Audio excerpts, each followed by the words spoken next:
What's up, everybody, and welcome back to Tide Talk. It's Sunday, November 16th, and we're here to talk RIFC's 1-0 USL Championship Eastern Conference final loss in Pittsburgh, share your takes, and more.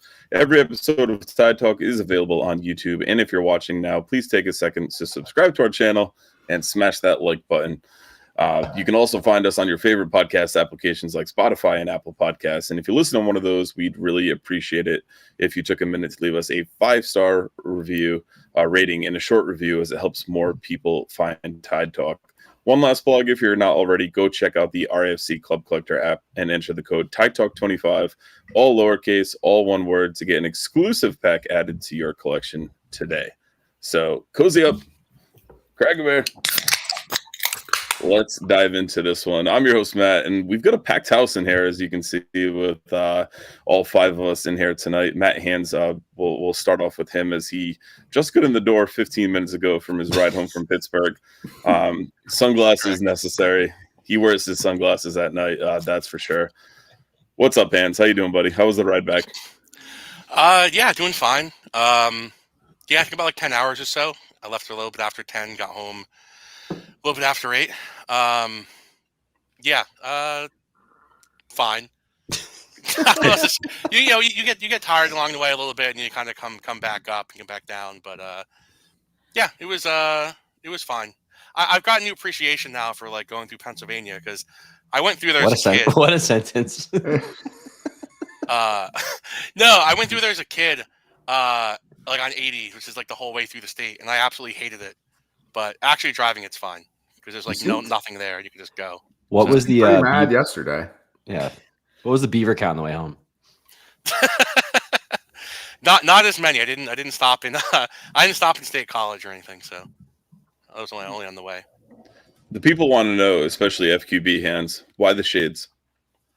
I don't know. I felt like it. Leave that mystery. Ryan, what's up, man? What a past 48 hours or 36 hours, however many it's been. Unbelievable. Yeah. How you doing, Timmy? Yeah, pretty good. I mean, 14 hours ago, I was asleep next to Ryan in a hotel room. On the chair in the corner, or corner chair? Yeah. It was weird. We had 2 queen beds. It was fine, but yeah, it was great. We flew this morning. We both had to separately meet our families for lunch, like almost straight from the airport. Pretty crazy day. I was definitely falling asleep during my rewatch this afternoon. I'm not gonna lie. You rewatched again? Parts. Just for the listener, the reason I asked that, I woke up to take a shower at 5 a.m. this morning to catch our flight, and Timmy was rewatching the game. So, and then we both did a rewatch at the airport because we got there so early. So the fact that Timmy went and rewatched it for, I think now, did you guys share AirPods for that? We did. We actually watched it separately, and Timmy has a lot of critiques about the way I rewatch games, but we'll get to that later. All right, and last but not least, Mr. Quadros, what's happening, buddy? Oh man, doing well. I'm refreshed and more so than usual for these away trips, since I couldn't do the away trip this time. So it is nice to, as much as I wish I was there, to not be traveling a ton in 24 hours and just trying to scrape through the day. So had a refreshing day today, despite the loss yesterday. We'll start with Ryan, Hands, and Timmy as they made the trip to Pittsburgh, and then Andrew and I will talk about our watching experience. But take us through your adventure there, your tailgate, everything leading up to the game and the first kickoff. Yeah, so I think we all drove mostly together. So Timmy and I were with FQB. Matt was about an hour and a half behind us. Nice little ride down. I have to say the trip was as smooth as you could ask for. We also got to our hotel and immediately saw that Primanti Bros was across the street, which was awesome. I think it was lightly overrated, definitely good, lightly overrated. But nice way to kick off the day. We took 800 years to get to the tailgate. We're not going to get into that. A lot of bad decisions were made, but got to the tailgate, and it was awesome just to see the great group of supporters from Real FC there already. Awesome. Hands, could you feel it coming in the air? Unfortunately not. We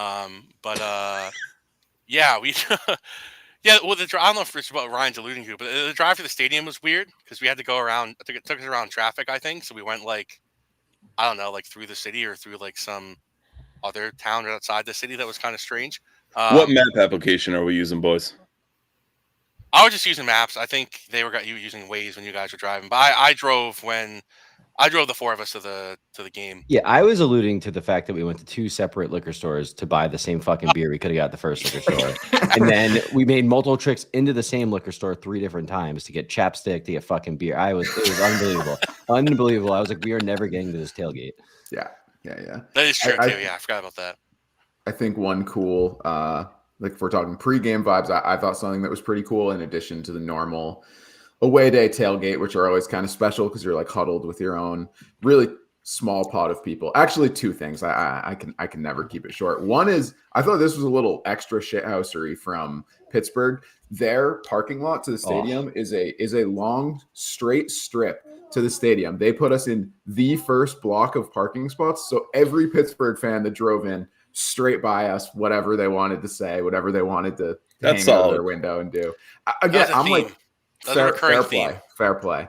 But yeah, I thought one of the coolest moments was like, so since we were only going to be able to bring 2 drums into the stadium, but they brought all of the drums. So when we did 2 marches. The first march we went to, the team bus was going to pull up right to the front entrance of the stadium. So we took all 9 drums, both flags. There was over 50 of us. I counted in the picture that we took, I think, right after that march. So that was really cool, like straight through the Steel Army tailgate area, all 9 drums, whole group to greet the team bus as it pulled up in front of the stadium. I thought that was a pretty cool moment. And the lineup wasn't out yet, so the vibes were still sky high at that time. I do have to issue a public apology really quick. So I was one of the people that was handed a flag.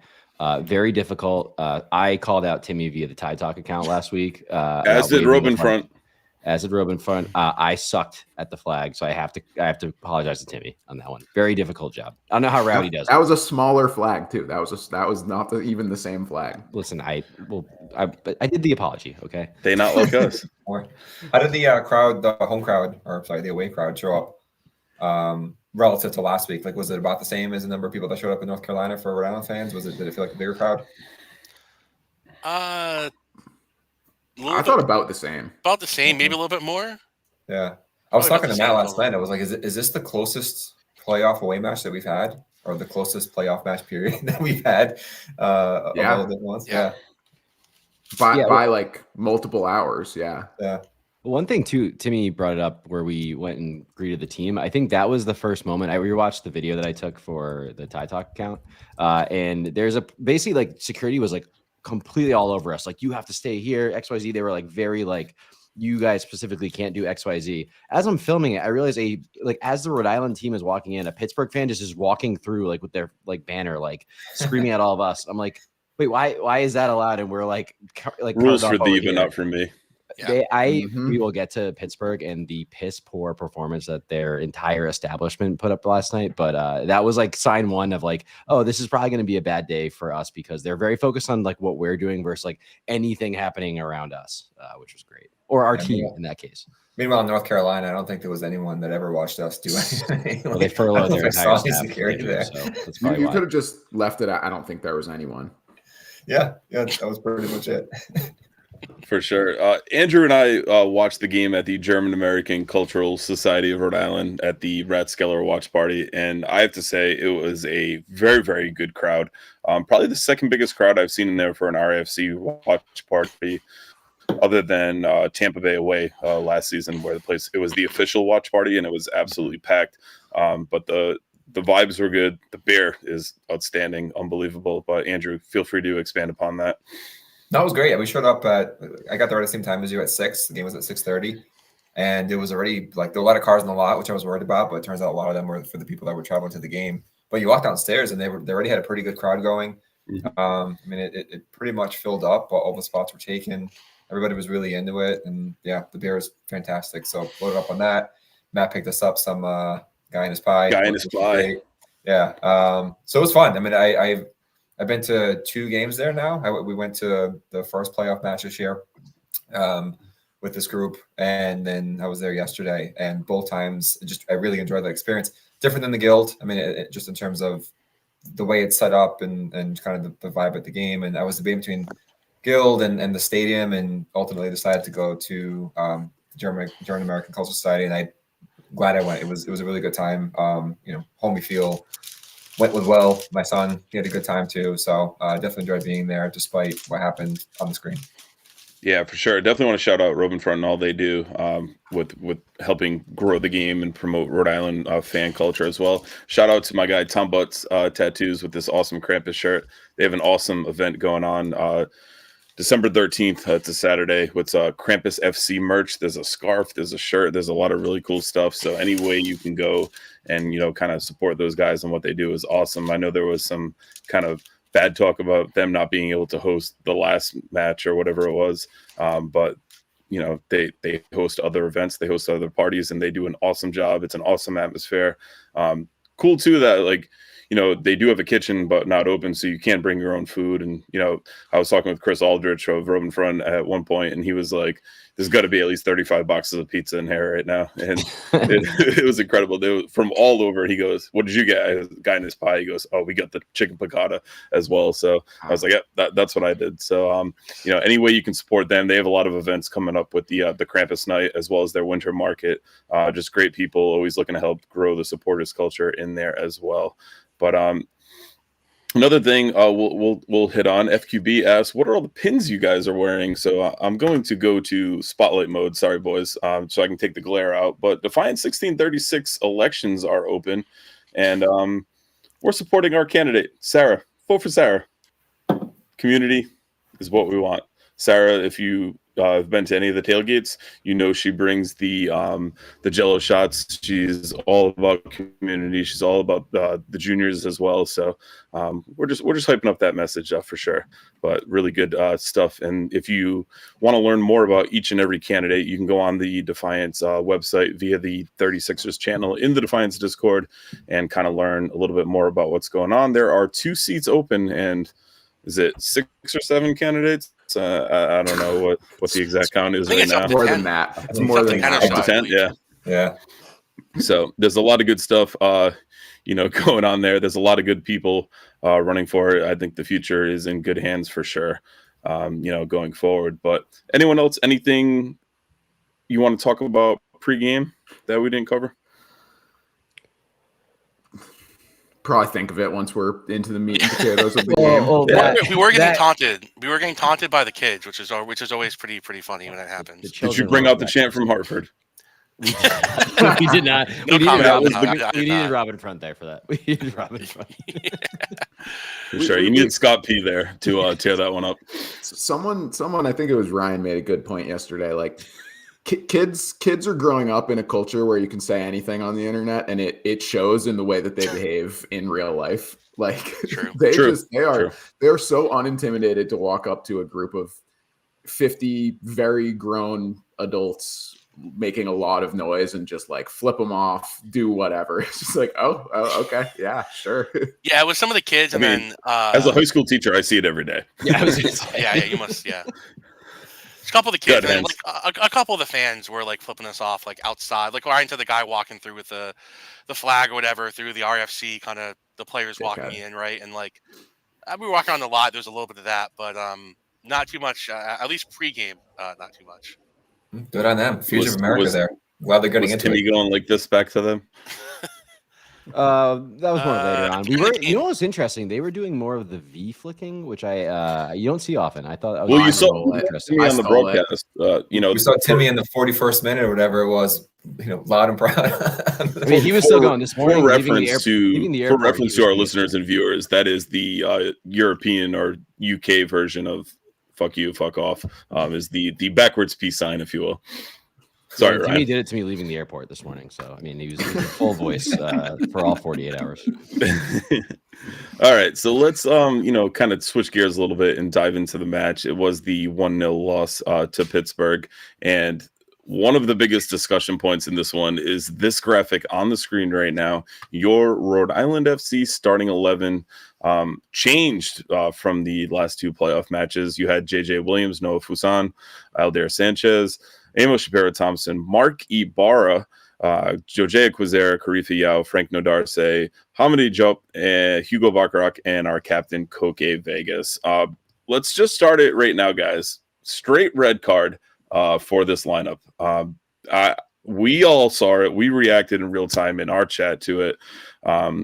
Fuck's this lineup. Well, Matt, you Ibarra starting. You asked a good question right before this of like, what was like any other like pregame thoughts, like pregame moments that happened? And this was like the biggest. Like on the ground, it was like a vibe shift completely all of a sudden of like every single person there just like looked at their phone and go, what?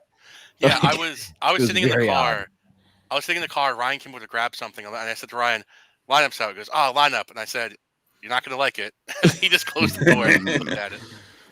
But yeah. Ryan, let's start with you. I know you have very strong feelings on this one and want to go in. So stretch, warm up those vocal cords. Take us through your thoughts on this one. All right, I'm gonna try to be as measured as I can on this, but so I think the first question, right? So last episode, it was Timmy Hands and I, and we talked about the lineup, and we said, you know, do you foresee a lot of changes? And I think we were pretty unanimous in saying like the only real like big decision is, do you play Aldair or do you play Quazera at that left wing back role? Like that seemed to be the only real thing that kind of had to shift with. He had something that was working. He had something, you know, that while it wasn't like how we might have laid it out all together, it was doing its job and it was producing results. And all of a sudden we see Mark Ibarra come in, who we haven't seen in weeks. We see Quazera and Sanchez playing together, which we've only seen a few times this season, and I would say it probably hasn't worked very well.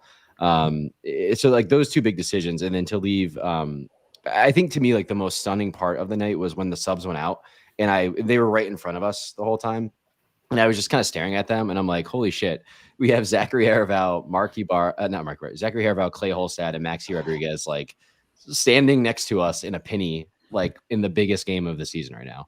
And to me, like those are the like three of the most talented players we have on the roster. And for all three of them to be not in the lineup, I thought was absolutely strange. I know there's a lot of really good theories here of like why we did it.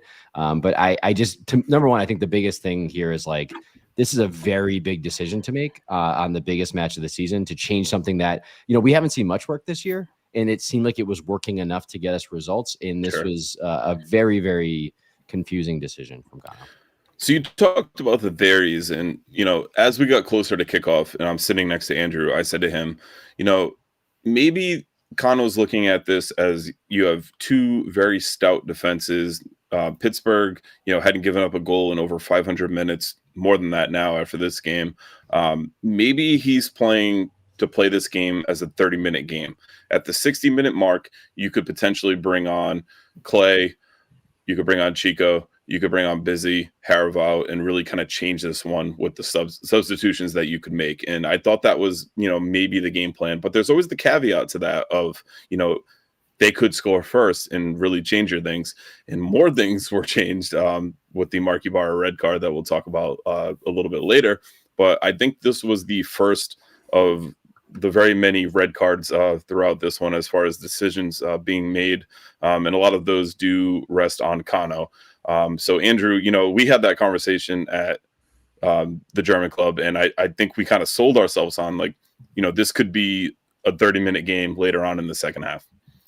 Yeah, I mean, you said that it made sense. We kind of talked about it, but then both of us were immediately like, well, he's playing with fire. You let in one goal, which could happen at any point, and now you're in trouble. And you know, we ended up seeing that in the second half, but it was just strange the way the whole game was managed, the way the first half was managed, the way the game was playing out. And then, you know, no changes at halftime, which is whatever. I overheard somebody at GAX last night, somewhere around like the 65th minute. I think it was in between Ibarra's red card and before the first sub came out. And I overheard them say, sure would be a nice time to get your best players in the match. Yeah, yeah. It's true. It's like your best players are on the bench. You've kind of suffered through that point in time. You're losing the match. The goal happened in what, the 55th minute or something. There were no adjustments. Then the Mark Ibarra red happens, and it still took like 8 minutes between that red card and when the first subs happened. So like everything just felt too slow. And then when you consider the fact of who was on the bench, it was like if that was the game plan, if the idea was to break this up into smaller matches and then have kind of your best players come in, maybe when there were some tired legs happening in there, then you have to be quicker to react. Like you can't just sit there and just let the game happen to you. So for a team that Rhode Island has just been one of the worst teams offensively in the league this year. They really haven't been much better as of late. When you like, they kind of went on a little bit of a hot streak and then they started messing around with the lineup to rest guys. They kind of cooled down. They got 2 goals last week, but it's really 1 goal. That second goal was, the equivalent of like a hockey empty netter. So they got 1 goal this whole time. When you're playing against a team that hasn't given up a goal in forever, you can't just sit there and expect that no one's going to score and then try to score later on. I expected a little bit more, fight going into it and putting people have to grow into the game.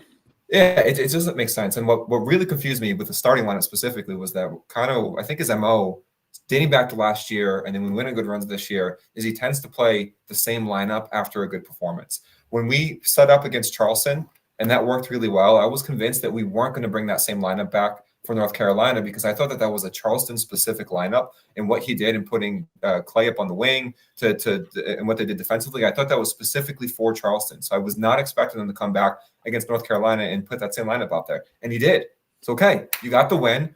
How are you not rolling it out again? And to change it to this degree is shocking to me. So that's totally agree there. I will say for those of you listening and or watching live, we do get some complaints about the length of episodes. Buckle up. This is going to be a long one. Ryan, I know you want to come back in with a rebuttal to my theory on this one. Yes. So I when you texted me yesterday, I was like, that makes total sense. And then I was thinking about it. The only thing that's weird about the argument that it's actually more defensive is that the big swap is actually Clay for Quizera.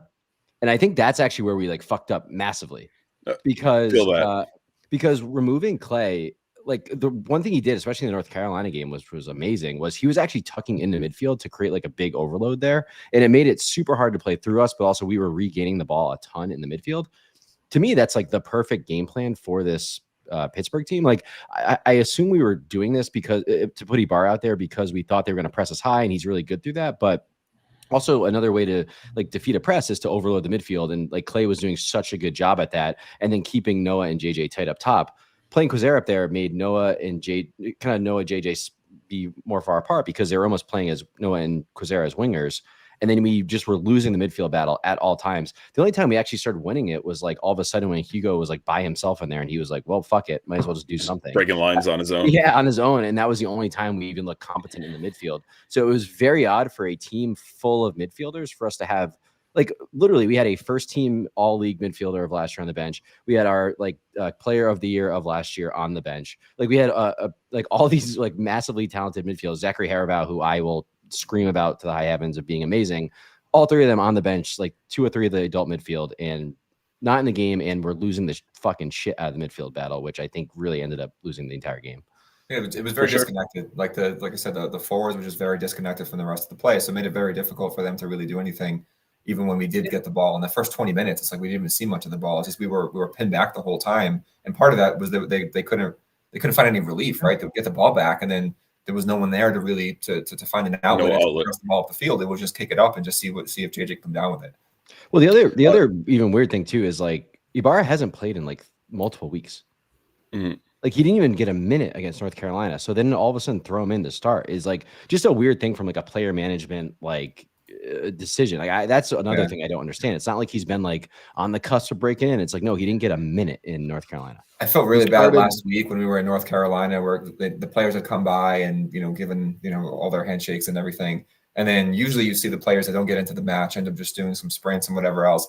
And Mark was kind of doing it by himself. So he was running back and forth across the field. So he'd come toward our sideline and go away. And he almost looked sad. Like he was just running kind of mopey because he didn't get into the game. So it's just wild that he goes from that to having a prominent role here at the expense of our best players. Timmy, as we get your thoughts on the lineup, I also want to kick it to this question from FQB. They kind of throw the game, asking for a friend. I mean, obviously not. But I do want to say on the lineup, agree with everything you guys have said. And I feel it gets even worse when we get into the substitutions, which is obviously going to be a second half conversation. But the way that those were, I have a slide for that. deploy. That's why I was doing a second rewatch today, because I was going sub by sub trying to figure out where players were coming in, because some of the decisions and how they're actually deployed, like, it makes very little sense. I don't have a ton more to add to the conversation, but we did talk about Kano. How many times, if you guys could guess, and the answer is not zero, how many times do you think we played the same lineup 2 games in a row in all competitions this season? Anyone have 3? a guess? That's a 2 or 3. Yeah, it is 3. Damn, how did you guess that?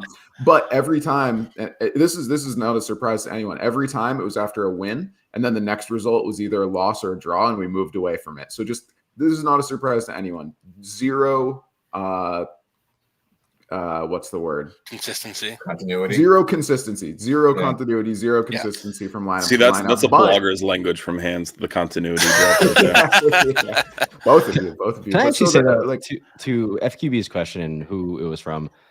We're going to talk a lot about Kano, and I think he's going to come in for a lot of heat this episode. These are big decisions, and for someone whose biggest decision is what socks do I put on every day, like, I'm sorry, like we're going to criticize him dearly, but like I respect that he's making these massive fucking decisions. I don't think it was a good decision. I think it was actually horrific, but like, not going to sit here and be like, this was an easy decision and something he wanted. It was a hard decision. Let's going to say, as Martin says in the chat, the double pivot with Maxine Clay remains our only unbeaten formation, but we just failed to see it time and time again down the stretch. Hans, take us home on lineup thoughts.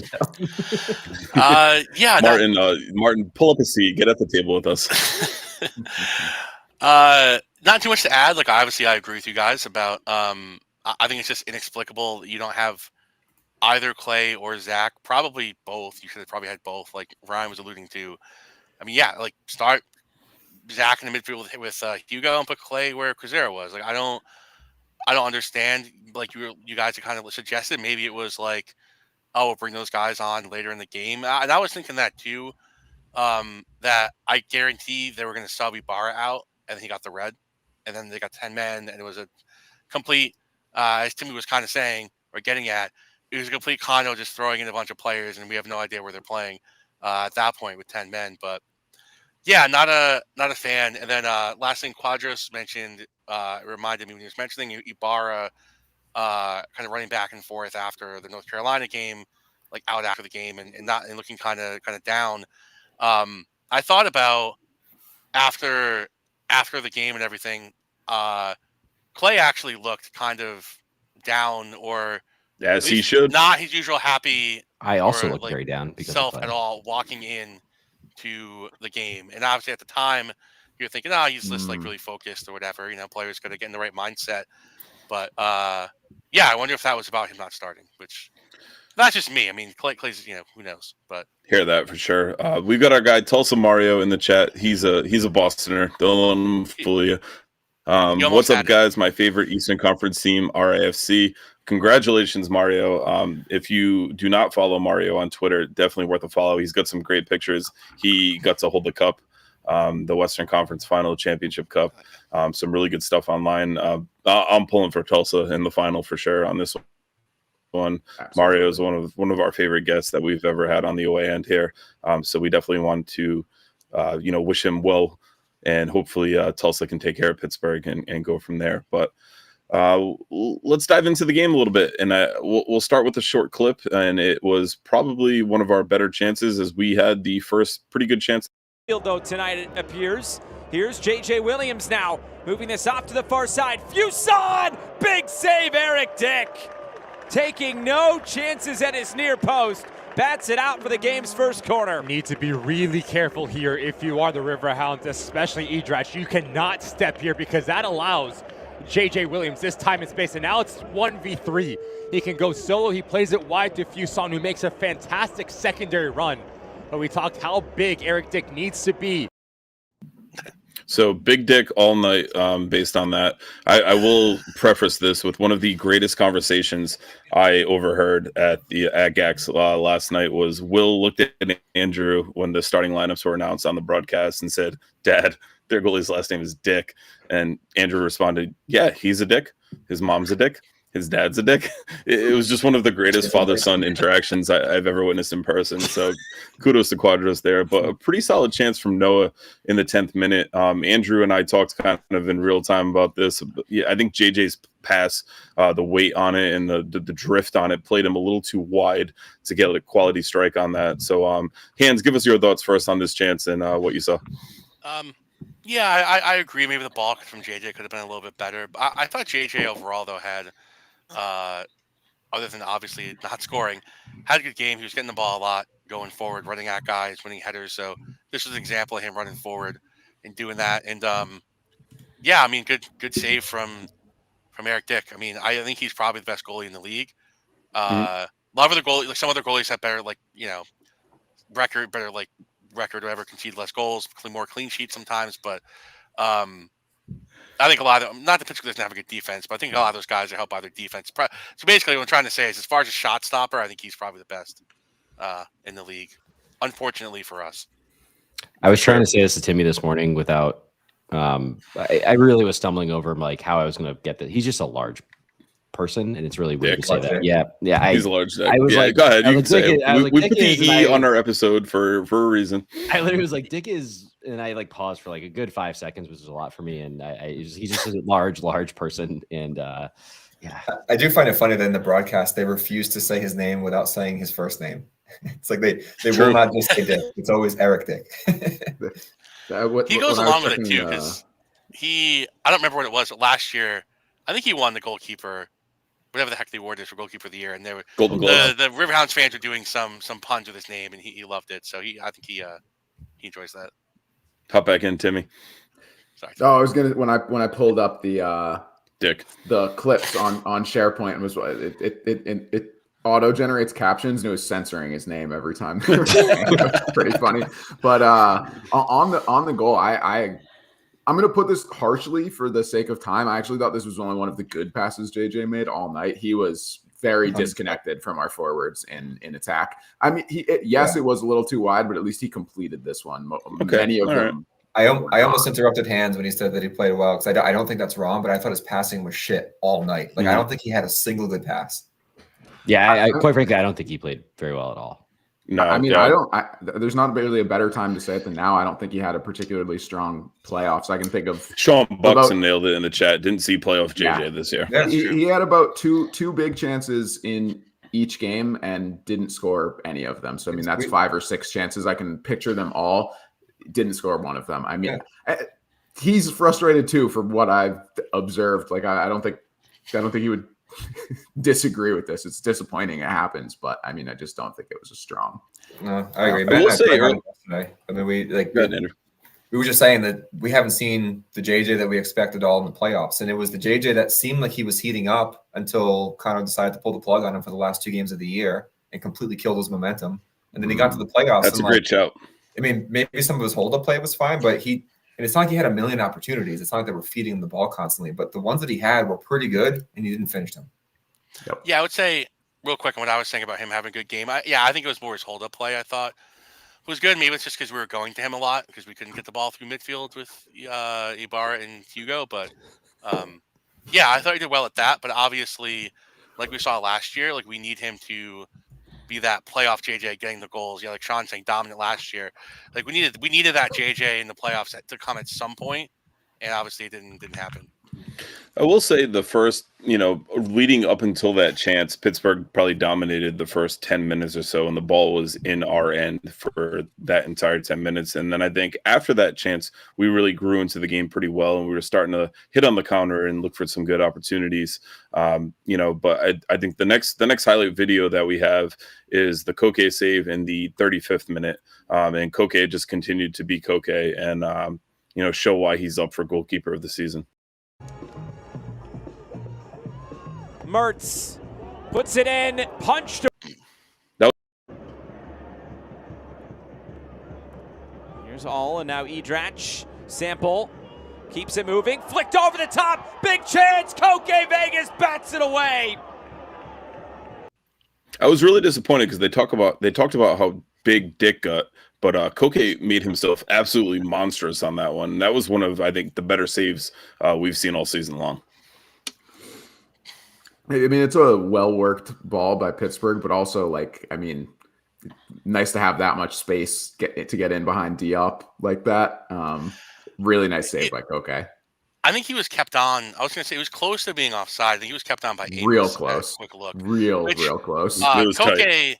That would have been a draw the lines yeah, in VAR margin. that side judge he was terrible. He was on our side, and we were flipping out at him. Koke flipped out at him and was like, I think it was like twice, like you missed offsides. I think in the first half, like yelling, like, "What are you doing?" We were obviously all giving him grief from behind him as well. Yeah. So that particular one maybe was correct and onside, but it just reminded me that, like, yeah, he was terrible all game, awful. Yeah, I mean, I thought two things on this one. Like, number one, I don't think this was Diop. I actually think this was Diop's worst game with us. Like, I think he was okay on defense. I think his passing was like way off from what we've seen it. One thing he does every once in a while that it scares me is he passes the ball square through midfield in our own end, and it's like the most dangerous thing you can do with the ball, and it scares the shit out of me. And he did it last night at one point, but definitely think it was his worst game with us, which tough time for that. And then yeah, that judge, he warmed up so hard before the match. Like, he was doing like sprints going side to side. And I was like, this guy's a professional. Hell yeah. And I was standing like almost with him, like in line. And I was like getting very scared because I was like, oh my God, he like is not seeing like through the line, like to see these guys. Like, I don't know if he's like thinking they're Pittsburgh fans or something. He's just not seeing it.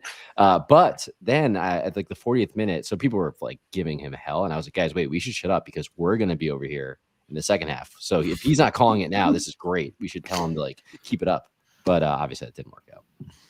For sure. I think the next big highlight clip that we had was Koke. It was the first one that I clicked. I'm sorry about that. But it was a save off the corner in the 44th minute. To deal with it. Did I fuck it up again? My God. You guys don't know the hell that stream. Oh, it's so bad. Here we go. Mertz puts it in, punched away by Vegas. Just a really nice keeper commanding his box and getting out there on the corner. But John Celio says in the chat, Vegas should have made second team all USL, and we agree with you, John, for sure on that one. But any other big moments you guys want to talk about from the first half? The only one I had written down was JJ's yellow. That was just a very, very, very soft call in a high stakes game.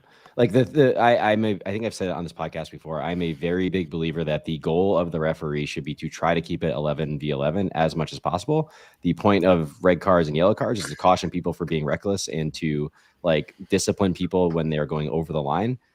What JJ did is did not even remotely. They kind of like bumped into each other, and he gave him a yellow based on probably what Pittsburgh was saying to him. And it's just, again, in that high level of a game, you should be wanting to keep it 11v11 as much as possible. I will say Nabil Ben Salah was probably one of the worst officials that we've seen this season, and we've seen a lot of very bad officiating all season. And I think that's something that the USL Championship really needs to clean up. You saw the announcement this week that the MLS is switching to the European model of scheduling. So they're going to be going toe-to-toe with the NFL, the NBA, college basketball. Their attendance is going to take a big hit on that. And I think that could be another episode on its own. But the USL post-World Cup is going to own summer soccer.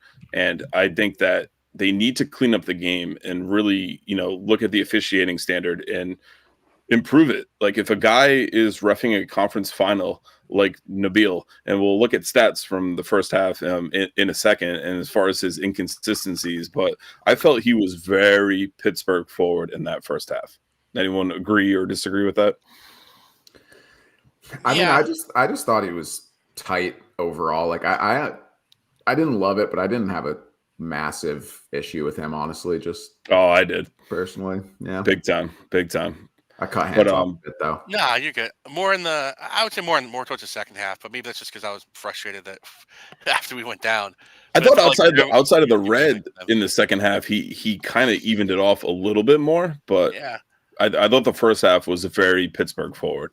Well, the Ibarra yellow in the first half, I didn't like, but I don't know if we're going to get to that anyway later. But then I'll just say now, like, I mean, the first one wasn't a yellow in my opinion. I think he called him for pulling a player back, but I don't think he actually really grabbed the guy's jersey.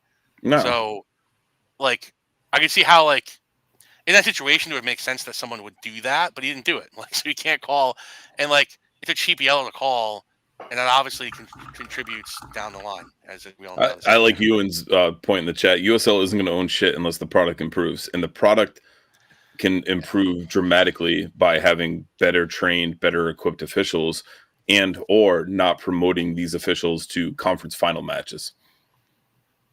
Yeah, I think he was very inconsistent on the 50-50s. That's where I think he got himself in trouble. A match sometimes people go in body, and he was doing the like get up thing a lot, which I thought was a weird way to do. Like there was like I don't know, there's like different hand signals you can give people, and he was doing it in a very like almost condescending way, which I would have liked if he was consistent the whole time. But then he do a 50-50. Like Ibarra's was kind of actually a 50-50 versus a pullback, and he gave him a yellow for it. There was also like I actually wrote like 4 minutes in, there's an Amos foul that's like super soft on the touchline.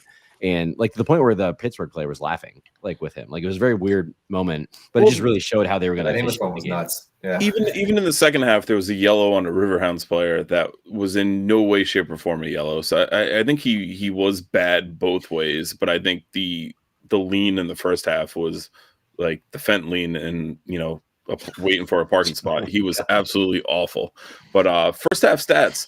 We'll take it through on this one. We're 60% possession for Pittsburgh, 40 for RIFC. We actually outshot them 4-1 with 3 shots on target to 1. They did have 1 big chance to our 0.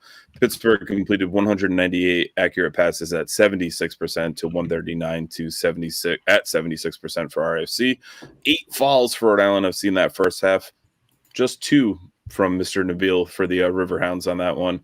And Pittsburgh had 4 corners to RIFC's 2. So any other big overarching thoughts on the first half? I mean, I know this pod's going to be 4 hours long. Just like I thought we looked really discombobulated when we did have the ball, and we were very pinned back in our like defensive third. And it just kind of made me feel like we had not prepared for that Pittsburgh high press at all, which is crazy. I didn't watch the most of the Detroit game, but FQB quite literally called it at 4 a.m. yesterday morning in the car. He was like, I rewatched that game and Pittsburgh presses high. That means there's opportunities to play through it or pass over the top. And it didn't feel like we were capable of either of those at all in the first half. Yeah, and that goes with well said.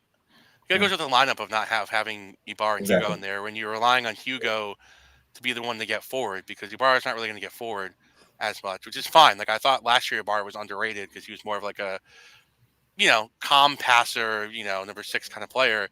But then you put him with a defender, it doesn't make any sense. Well, the other thing too, like with Hugo, like Ewan's been talking about it a lot in this chat. Like it was a very small pitch, and I think Hugo does really well. There's a lot of space to run into, and I think he was very contained. Maybe that's why like going down a man almost like opened up more space for him in there. But yeah, to everyone's point, like clearly the game plan was like first 45. You cannot go into halftime and say that worked. Let's not do anything. Well, for sure. And at halftime, I was thinking I would love to see some subs, considering who we have on the bench. But then I remembered I've been asking for halftime subs in my head for 2 years, and he very rarely makes them. Like something pretty significant usually has to happen before he makes those subs. Like he's a little bit late to react. Considering the game was 0-0, I think he was just happy to let it ride. But the first half didn't go well. Like I failed to see what his plan was to score a goal, other than to just take it to penalty kicks. Like what was the idea? What was the game idea of how you were going to attempt to score a goal? It was hard to comprehend. Long balls to JJ, probably. That's the only thing. Yeah, because it's worked all well for us. Hook it and hope. Well, yeah, I mean, right. Kerwin, did you expect Ibarra to come off at halftime? Well, that was kind of the talk at GAX. It was very much like you have one holding midfielder on the pitch. He's on a yellow. Why not sub him out when you have the likes of Holstad and Haraval on the bench at halftime and really kind of avoid that? We've seen very few halftime subs with Kano, so I think that might have been the bigger, kind of worry on the things. But me personally, I would have taken Ibarra off. I probably would have went Haraval for Ibarra at halftime, just to have that, defensive stout midfielder in there, but also someone who can break lines, create, and get at the edge of the box and finish. I think Haraval was the logical sub at halftime. anytime you're playing with that one real, six or holding player in there, I think you're kind of asking for trouble and you're leaving it up to the ref. And we'll talk a little bit more about that decision a little bit later on, especially with the way the broadcast handled it, which I think was absolutely asinine. But I think Haraval made too much sense to sub on at halftime. Yeah, I think just real quick, I was not hopeful. I was hoping he would come off, Ivar would come off at halftime, but I figured it wouldn't happen, and it might be early in the second half, and then obviously we're going to see he couldn't do that. And then as far as halftime substitutions, like I can only think of two this year, which was Diop played the first half in his first game, and that might have just been a fitness thing, and came off, and then like Aldair came off for Frank in that North Carolina game at home this year. But like other than that, maybe there's more, but it's not a common thing. I don't think that Kano does. I think he likes to go. I feel like we might have saw 60 minutes, Mabika make a halftime sub in his first few appearances as well. Yeah, like so other than like fitness reasons, you can count him on one hand. Yeah, it's probably mostly for like I guess for the most part, I'm sure it's probably like fitness reasons that those have happened. So the only one really that I can think of that wasn't a fitness thing probably was maybe the Aldair and Frank one in North Carolina against North Carolina. But and I talked about Haraval being the sub there. Susan asked in the chat, could Clay not start? Clay was very eligible to start in this one, and I'm going to talk more about this. I have the whole substitution map in another slide, but we talked about it a little bit earlier with the starting lineup, and Clay's omission I think was one of the biggest pain points for all of us. Ryan. Yes, Clay, number one, very much could start. But both Clay and Haraval were, again, two very confusing omissions, and especially in a game where you think it's going to be won or lost by the midfield. Sure. Labanda says hi from Connecticut, says Santiago. So they're on their way. So shout out to Labanda for tuning in and watching this one in the van. Hopefully you're enjoying our piss poor takes on this game. But the second half started, and it did come with a 10 minutes into the second half. We did see the first goal of this one as Pittsburgh took the lead with the only goal. Floated over the top. Chance to maybe hit this. Instead, it's moved out wide. Mertz cuts it in. Mertz trying to get it on his right foot. Mertz! And I'm going to cut that short just so we don't have to listen to the Mertz at length. But you saw what happened there. I think the biggest thing with there is the Hugo slip. The Hugo slip, I think, opened up that window for Mertz to cut it back out to the right and really free up his shooting range. But Timmy, it's been a while since we heard from you. What were your thoughts on this goal?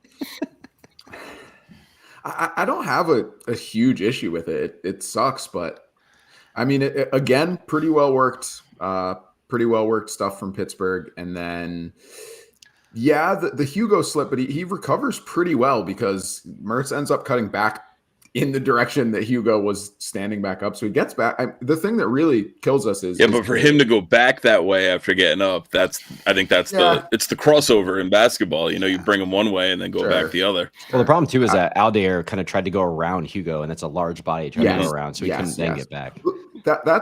And so I think, it deflects off Diop. I think that's what really kills us and gets it in the back of the net. But there's also something that annoyed me about this a little bit in hindsight is we have four defenders reacting, like trying to get in front of this ball. None of them do. We also leave Augie Williams could not be more wide open at the back post. So if Mertz didn't go for this shot, that I think he's a little bit almost lucky to have scored.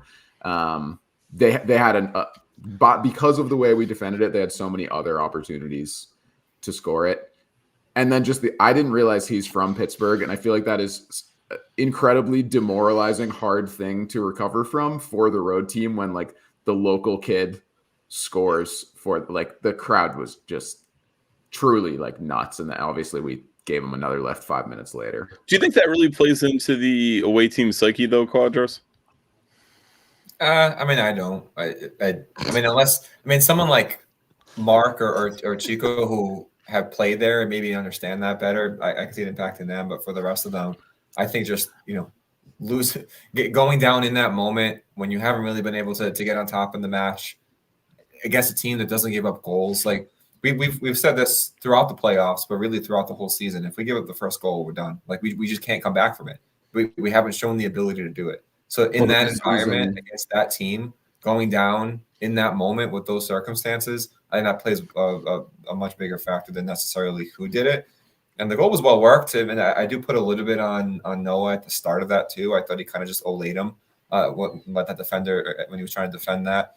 It's way down the list because there was a lot that happened after that. But I thought it was weak even in the beginning. But yeah, I think the getting punched in that moment was really more about who did it than who did, I should say.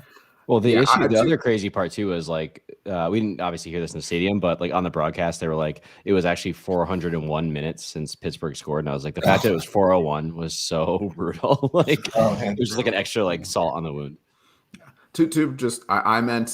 I thought that him being a local gave a lift to Pittsburgh, not that it negatively impacted our necessarily. Right. But to your point, I think they mentioned on the broadcast in games where we conceded first this season, we lost 12 of them and drew 2 of them. Never won. Didn't win a single one. Well, it's also great too because we've never scored against Pittsburgh in a non-Jägermeister Cup match too. So just a lot of good stuff happening on that moment.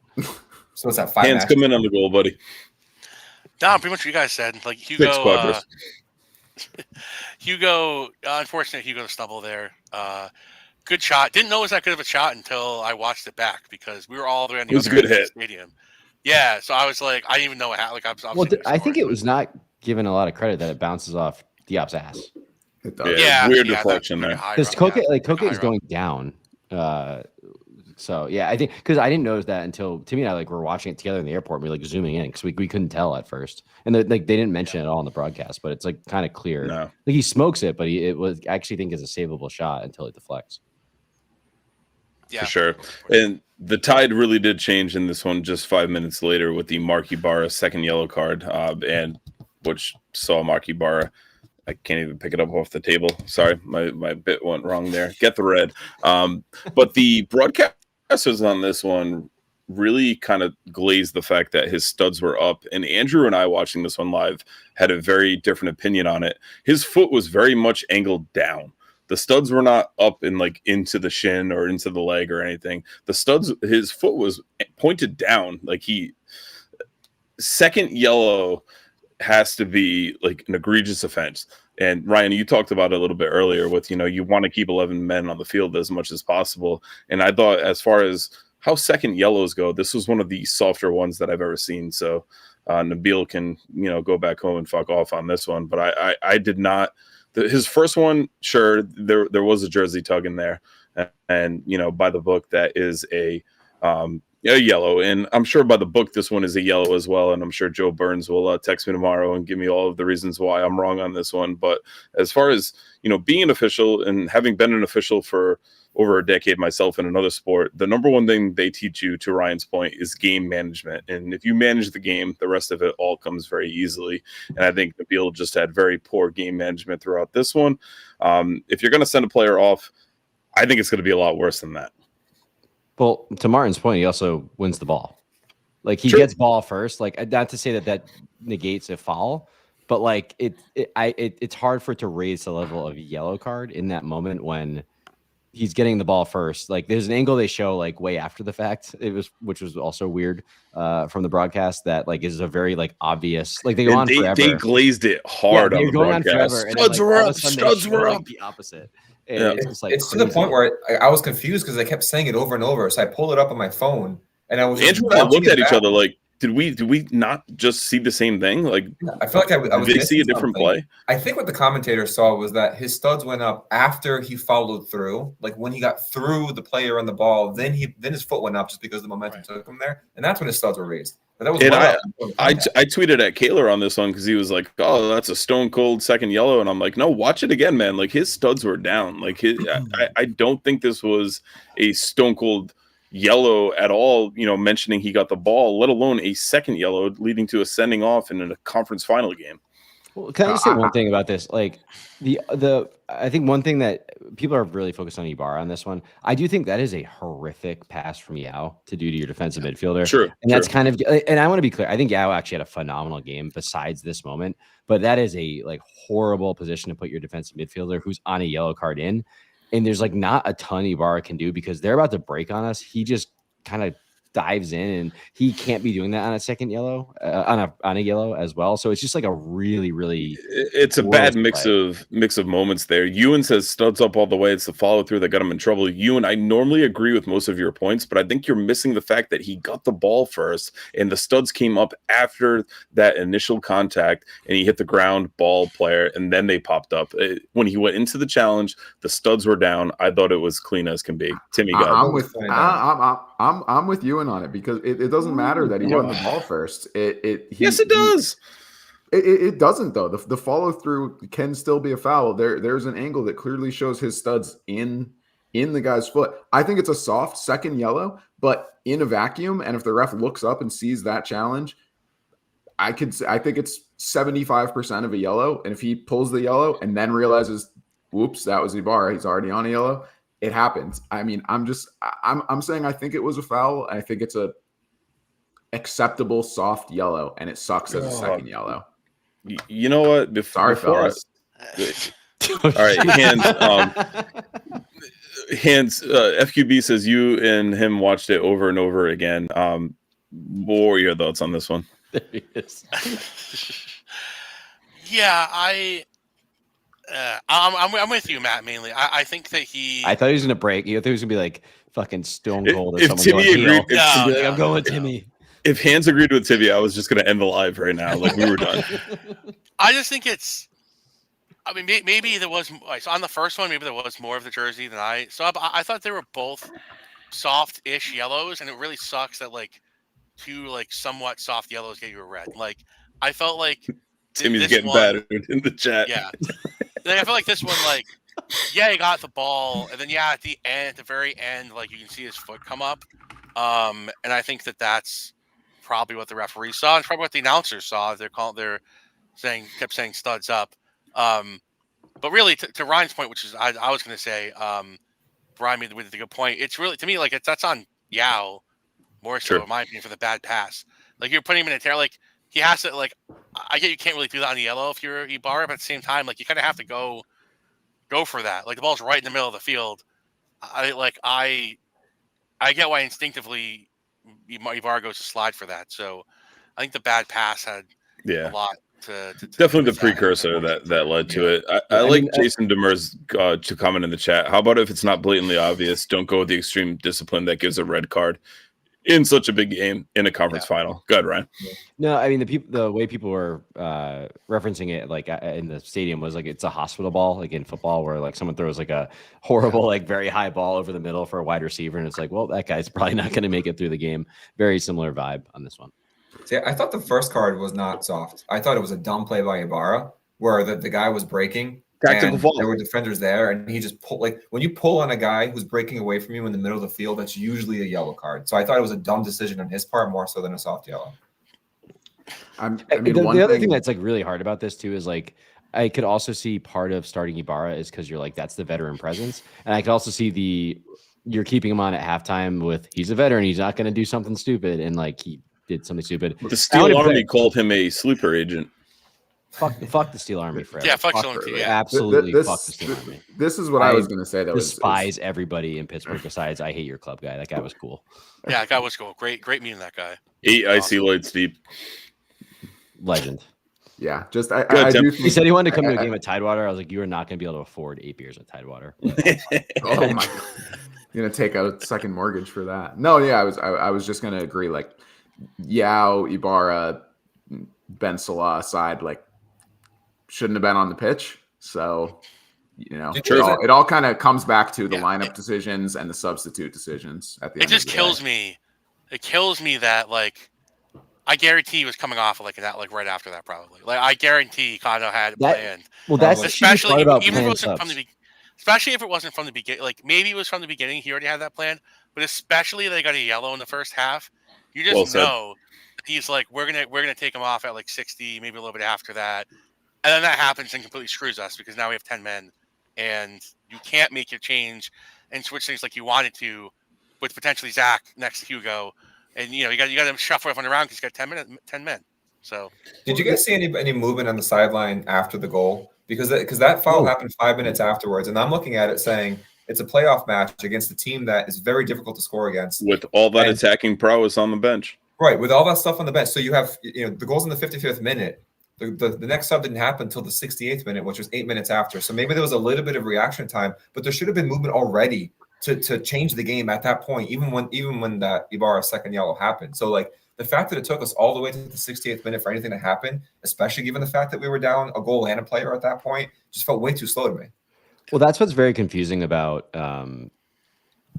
like the way the whole thing played out. Of like, if we talk about this, like I think we're less like me, Timmy, and Hands are kind of, we all talked about it a lot, and it's like it felt very like there's a plan of like almost minute markers that this is going to happen. I think the number one gripe I have with the way this game was managed is like a lot of managing a game is actually about like you have to react to what's in front of you and the vibe of the game in front of you and how it's playing out. And I just think we completely missed, like, we just let it like wash over us. Like I remember like because we were like next to the RFC bench and like, we're almost staring at it like, are you guys going to do something about this? Because we're all watching this game and it's making no sense of like that. Like I'm looking at the subs here. I think Ryan's text to us in the group chat was, I'm standing here looking at Clay and Maxi with pennies on with a frozen tear in my eye. I mean, people have brought up in the chat, there's a picture of me on the broadcast looking distraught after the Ibarra red card. And a lot of it's just because like, I don't understand how he was number one on the pitch. And number two, like, yeah, again, like watching who we had standing 20 feet from me of like, that guy would be cool in this game. That guy could be awesome in this game. Like, holy shit. Like, wouldn't it be sick if Clay Holstad was like fucking in this game right now? Like, wow, what a guy. Like, what a gamer for a playoff game. Like, one of my favorite criticisms of Kano for the past 2 years now, and I've consistently beat this drum, is like, I think he just comes in with a predetermined plan. Whether it's when he makes substitutions or what his substitutions are, I think he's very poor in reacting to game flow and game situations. I think in certain moments when you're down 2 goals or something, throw your attacking talent out there. But I think generally speaking, he has his idea of what he wants to put in, who he wants to put in, and at what time. And there's very little adjustment that happens in between then. And I think we saw that yesterday too. And it makes it worse when you're going with a more conservative defensive lineup to start, knowing that you're probably going to have to score. There needs to be a plan B of what happens if we don't score first. What happens if they score first? Then what do we do? And the fact that plan B wasn't ready to go the second that goal went in the 55th minute just speaks to very slow reacting in the moment in game management. Before we shift gears a little bit and talk about what happened after we went down to 10 men, I do want to remind everyone, if you're still watching, you've been here for about an hour or so, make sure you smash that like button if you haven't already. Shout out to our guy, Handsome John, for the statue there. But I do think we played better with 10 men, whether or not it was the smallness of the pitch that was discussed heavily earlier in the chat. But I think we put the pressure on Pittsburgh, or whether that was Pittsburgh's sitting deeper. And I think the first biggest chance that we saw was JJ in the 74th. So let's take a look at that. To deal with it. Here's Fuson. Good run. All over the top. JJ Williams onto it. JJ Williams saved. Eric Dick pushes it out of play. To your point of they only said Eric Dick and not Dick pushes it out of play, let's break that down a little bit. First off, just an absolute incredible ball from Chico over the top. A very deft touch from JJ with the header down to himself on that one. But, it was said early in the chat, and I apologize. I don't know who exactly said it, but we did not see playoff JJ during this run. And I think playoff JJ of last season absolutely buries that chance. And Andrew and I talked, sitting next to each other, this one, like he's got to go far post on that one. And that's a goal. And it's 1-1. And we're looking at a totally different ball game right now. Yeah. Yes, that was the moment that I was talking to me about Big Dick, because I actually think one thing about him being so large is people think they have to absolutely smash it in. Where I think if Timmy if JJ just passes it in to the far post, I think it's actually just a very easy goal for him. Totally agree. So I think it's a psychological thing of how large of a person he is. Staring at a big dick and you think you have to smash it. This could go on for the rest of the night, so I'm going to keep it moving. But to your point, I think it's very almost underrated how Chico plays, and a lot of this comes from the sub of Chico and Haraval coming on, because I think that actually unlocked Hugo started kind of taking over, and I think that 70 to 80 minute stretch was really where we dominated, and it was like a lot of it was from Hugo going forward, breaking lines via dribbling and causing a lot of chaos there. I thought Chico was great too. I mean, for fantastic him, playoffs from Chico. Yeah, I mean, the second he came in, he started creating chances, and that ball was perfect that he gave to JJ. I think a couple minutes before that, he created an opportunity where he almost scored himself. Like, he immediately injected life into this team, which is just wild to think about, considering how much we've been riding him all year for his inability to do that. But we needed him in that moment, and he kind of held up his end of the bargain. He was one of the few people that like impressed me in the match yesterday for Rhode Island. Yeah, but Abadoo, tell us what you thought, Timmy. This bothers me. This bothers me so much again about the lineup, because again, when we talked last week, we said, is it Quizera or Sanchez? And then we said the one other possibility is, does Cano try to get Chico in the lineup based on his performance in North Carolina? And now, after seeing, like we said, this really strong 10 minutes after Chico comes in, like, him and JJ were the only two players in the attack all night that had any kind of chemistry whatsoever. Because very shortly after this, JJ returns the favor and creates a really good chance for Chico that leads to him getting, it was that foul right on the edge of the box. So this is a lot of hindsight is 2020, but it makes you think, like, it just makes me question the roster even more. Like, I feel like having Chico sooner could have made a big difference here. Good, Hans.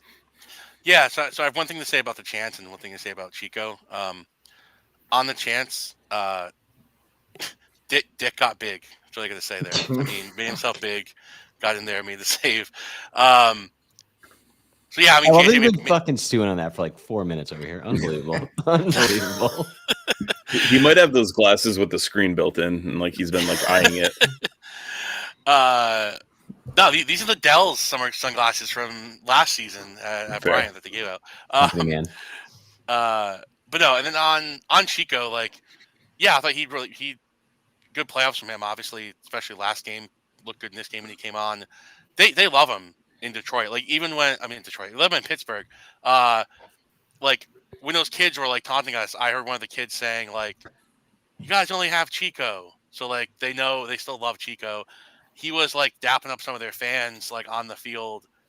There was that little field, like, I don't know what it was, like a bar or something, like next to the corner where we were standing. It was on the field, and Chico was like dapping up them because they they all love Chico there. I mean, they should love him. He scored 20 goals. Yeah, he was the MVP. Yeah, they're legend there. It's like, I mean, obviously he was great last week in North Carolina anyway, but I wonder if he also got something extra from playing back in Pittsburgh in the playoffs, because I know he's gotten a lot of stick from fans, probably all of us included, and he's still loved over there. Yeah, but Abadoo.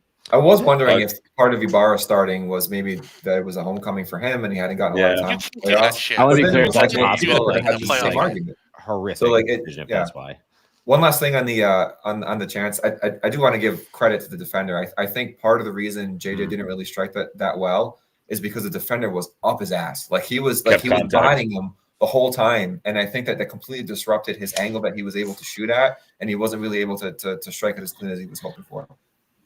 Eric Dick retweeted the like USL save of the game clip of him. He retweeted it and called exactly that out. He was like, "That guy had a great year. He was disrupted it big time. USL League One, USL first team. Yeah, that's super. Yep. Yeah. The dick is also starting to bald. I just want to say that. But Timmy referenced it. I'll shoot him a note on Twitter about it. The fall at the edge of the box there, and kind of the last big chance for Rhode Island FC, and this was the Hamadi Diop free kick that we saw as well. Williams or Diop. Hamadi Diop, saved by Eric Dick. No rebounds. So seeing him and JJ over it, I was glad that Diop took it. I thought it suited his eye better and his foot better. I thought JJ might have kicked it in the river. But I think if he went upstairs on that one, obviously a very difficult shot with the angle, how close it was. But I think if he went upper 90 on that one, easier said than done for certain. But I think it might have had a little different result. But a pretty good strike, and Dick was there to meet it. Sure was. Yeah, I know in real time we were all ran up to the front. And we're yelling that should be a penalty. It was right on the edge of the box. We were losing our minds. And then, but yeah, I was also happy that he took it over JJ because I thought Diop had a better chance at it. Has a good left foot. We've seen it on at least some of his more often than not on his corners, I would say. So not that surprised he took the free kick. He's obviously the best left footer we'd have in that spot.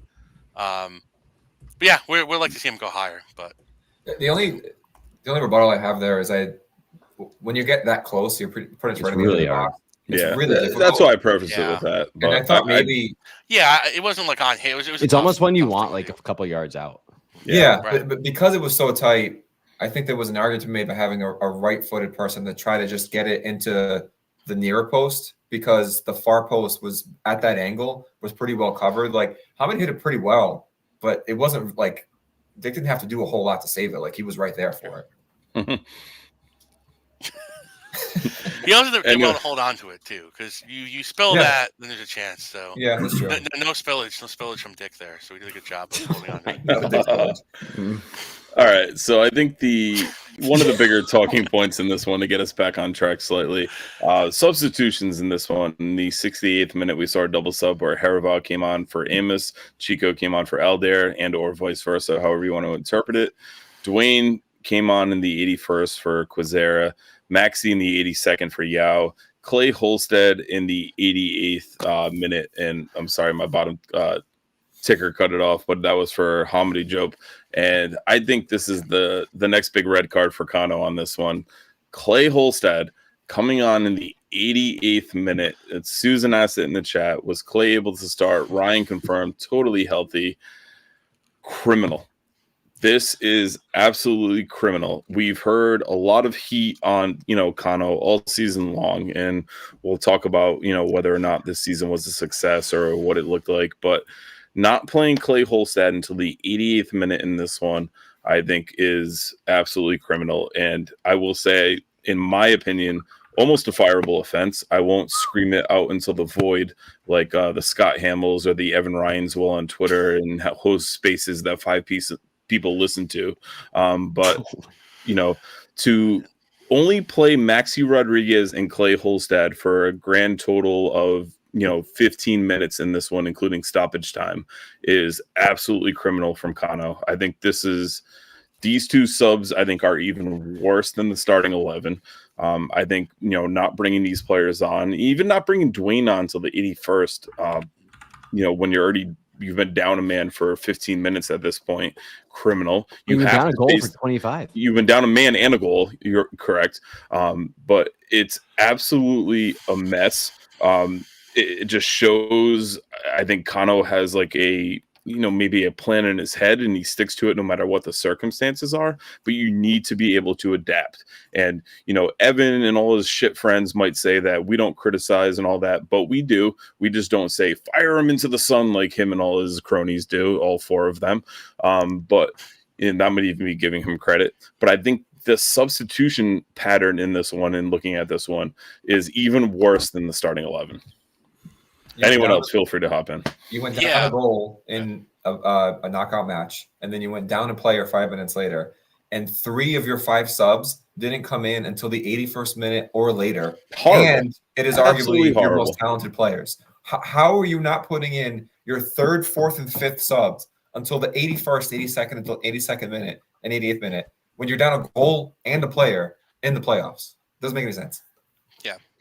Martin says in the chat before you go, Hans, Kano got this wrong. Let's be honest. Well, people will just remember that in 2 seasons he got us to the Eastern Conference Final, winning 1 and losing 1. I disagree there. I think this region of the country is all about what have you won? What have you done? And, the Eastern, it's a different concept in soccer in the USL setup with winning the Eastern Conference versus winning the whole thing. But, you look at some of the decisions he's made along the way over these last 2 years, I think there's a lot of growth that needs to come from him as a manager, or a lot that needs to be changed, and that could potentially start with him. I know William Lamb was in the chat earlier asking, do you guys think Kano will be back? USL championship finances are tight. They're different, but the substitutes in this one, I think were absolutely criminal.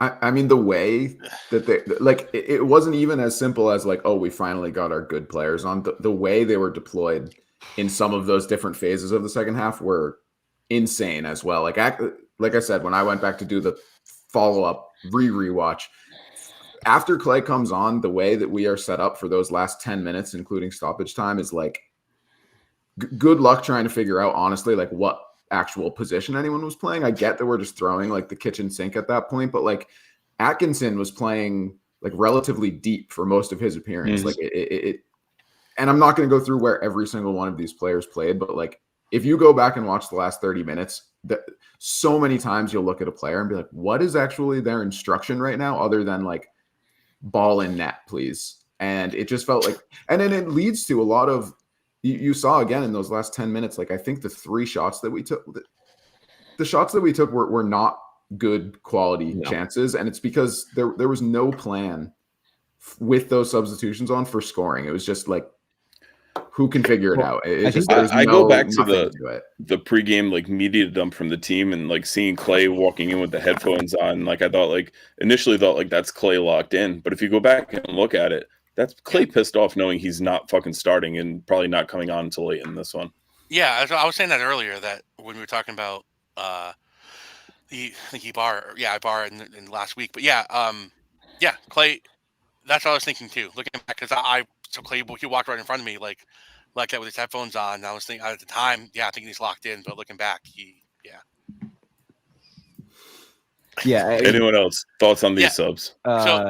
So I think one of the weird part is, so I mentioned earlier, I think we actually had our best stretch was from 70 to 80. I think one of the issues was at 81 when the Busy and Maxi sub happens, it actually moves Hugo into the back line. And we just lost a lot of dynamism from that. Like the only way we got those couple, I think like two big chances from 70 to 80 was Hugo breaking lines and going through. Mm-hmm. So I think that was a massive thing. But yeah, to your point, it looked like no plan. And I said this to Timmy, like, you look at these subs, like Maxi Rodriguez, first team all USL last year, probably could have signed with basically any team in this league. Decides to give 8+ minutes in a conference final. Decides to sign with Rhode Island FC for his, like, I think he's 30 years old this year. Like, I can't fathom him looking back and saying like, this was a decision. He doesn't have probably a ton of career left, and he just left, like, gave us one of those years, and we fucking did nothing with it. Clay I've said it to Kelly multiple times. Like, as much as I would hate to see it, I want Clay and Maxi to move on, just because I think they're both great guys, and I think they're both great players. But Kano's utilization of both of them is criminal. Well, it's also, to me, like, the thing is more scary long term for NFC. Like, number one, those are two fantastic players that I want to be here for as long as they can be here. But like, why would you fucking sign here if you're a premier free agent at this point? Because the fucking team can't fit. Like, we have heard on the side that the team can't figure out what to do with Maxi, which is literally insane, because he was your premier free agent that we knew they were signing in, I think, October last year. We knew about this. Like, they had months before even the finals last year that they knew Max Rodriguez was going to be on this team next year. And then come November this year, they still don't know what to do with him. So like, to me, it is absolutely criminal. What was that? That's the second time that's happened now, right? Wasn't that essentially the same story with Chico? Like, you wanted to sign that big mark, and then how long did it take them to figure out how to deploy JJ and Chico together? It's like they still haven't. They still haven't. Yeah, they still haven't. If I can jump in the subs real quick, like, it's crazy. Like, as the game was going on, I was wondering if Clay was going to even be on the field. I didn't think he was. I thought he might not play. It got to like 75, 80. I'm like, is Clay going to play in this game? Like, what is going on? Like, I tweeted at like the 71st minute. I was like, we're in the Eastern Conference Finals, down a goal, and I'm staring at Maxi Rodriguez and Clay Holstad with a penny. Like, I can not fathom that, like, you're like, there's not something going off in your head of like, might as well try these guys. Like, I just can't get over that. It's like, again, you're down a goal, you're down a man. There's nothing else to play for. This is it. This is the end. If there's minute restrictions, if there's anything, like, fuck those. They're all gone. Play your best players. Like, those are two of the most talented players on this roster. There is no reason that they should be not, on the pitch at that moment. Yeah, especially down a goal, down a man. And you can't. And like, to be clear, if this is all about like what moments, like if this is all like predetermined, like the plan has to go out the window, and like it just needs to come down to put. Like, it's also actually like you're shooting yourself in the foot playing 4D chess with like, I'm going to wait to put in my best guys so that they can be even better at the end. Like, no, put the best players on. That's why you in baseball now, you bat your best player first, because you want them to get the most reps that they can get, most at bats they can get. Like, put your best players on the pitch so they play the majority of the game. For sure. Especially when it's been working. Second half stats, final stats for this one. Possession in the second half, 46% for Pitt, 54 for RFC. We outshot them 8-5 in the second half. 2 shots on target for each team. 2 big chances to 1 for RIFC. Pittsburgh completed 127 accurate passes at 68% to 167 at 75 for RIFC. 8 falls to 6, 3 corners to 1 in favor of RIFC. Just not the ending we hoped for, not what we wanted to, kind of see on the end of this one. We will shift gears a little bit and head on over to the Defiant 1636 Discord to share your takes. And we had RIFC in 3, along with Good, Bad, Ugly, Good, Better, Best available for this one. Starting in RIFC in 3, Chelsea J had My Heart's Broken. Chad M, his good was he made the Eastern Conference Finals. Bad, the starting lineup. Ugly, our offense. RIFC in 3, on to 26. Chelsea J, more serious RIFC in 3. What the lineup? Definitely, we touched upon that one throughout. Mike M's RIFC in 3 was one ugly dick. Like that. Good from not thinking we'd even make the playoffs to the Eastern Conference Final. It was a good year. Bad season-long scoring issues came back to bite us in the end. Ugly, Kano going away from the lineup that got us here. Should have left the lineup the same. Our friend Leo had good putting together dangerous chances against a good defense. Bad, one moment of individual brilliance from one Pittsburgh player was enough to make the difference. Ugly, the game summed up almost all of the season's struggles and frustrations. RFC in 3, healing wounds reopened. Mo Brown, good playoff magic to make a mediocre season memorable. Bad, frustrating attacking year. Ugly, pass instead of offering appreciation to the supporters at watch parties and the travelers. They Call Me Gators, RAFC in 3 was I Blame Chick-fil-A. Love it. Taras had good. We looked engaged and fought the whole way. Bad, the second yellow on Ibarra was questionable at best. Ugly, we lost Pitt and was all over for us. RAFC in 3, better luck next year. We also had Andrew Gomes, RFC in 3, not enough sage, to which Ryan responded, not enough sage in the world for that hellhole that is Pittsburgh. Nate Ski had RFC in 3, love this club. Susan had JJ Noah Clay. Andrew Milko had good, the effort, bad, the change in lineup, ugly, samples, bullshit, antics, in 3, bittersweet playoff run. So thank you to everyone who wrote in the Defiant 1636 Discord. We head on over to Twitter for the next sample of responses, and we had our friend FQ, the ghost of FQB, RFC in 3, crazy fucking lineup, good road trip with the Tide Talk crew and the RFC family. Better, we managed to make it to the Eastern Conference Finals despite a lackluster and largely underperforming season. Bad, we can build something out of this squad. Honorable mention, Steel Army Clowns get bodied. Tyler Hatch, RFC in 3, was down the Tide. Good, 2 weeks of happiness. Bad, Clay Holstad and Maxi Rodriguez played a combined 10 minutes. Ugly, ticket allocation and lack of security for the traveling fans. On Instagram, Derek, formerly of the Guild, now from Ragged Island. JJ's chances, officiating, Brad Sample. Booth Hill Brewing, on to 26. The good, they surprised us by making it back to the Eastern Conference Final. Bad, losing a team they generally can't score. Ugly, the lack of inability to score showed back up. They are who we thought they were, a solid but ultimately flawed team that lacks offensive punch. It was a good season nonetheless, looking forward to next season and hope they can address the desperate need for a strong offense that can actually score up the Tide. The legendary 006, good. They made it further than anyone expected. Bad, what was that lineup? Ugly, the Baccarat fall. Definitely helped lead to that goal. And last but not least, Scott Morrison on Facebook. Good. Conference finals 2 years in a row. Better. Koke is back for next year. Best. The new season is only about 4 months away. RAFC is our ride or die. And last but not least, Derek Turner. The yellow was a BS call on Ibarra, but he really needed to keep his cool. So red is on him. Good on the guys for not giving up. They took it to him for a lot of the second. So thank you to everyone who wrote in for our socials. If you're not already, make sure you follow us across the board on all of those socials. So really definitely appreciate that. So let's switch gears a little bit. How do we want to handle the rest of this conversation? So I had a question that I posed to you, and the kind of more bigger picture. And I asked my son last night. I asked Kevin on the phone last night. Looking at the season in totality, I was hyperbolic last night. So let's make it the magic bounce.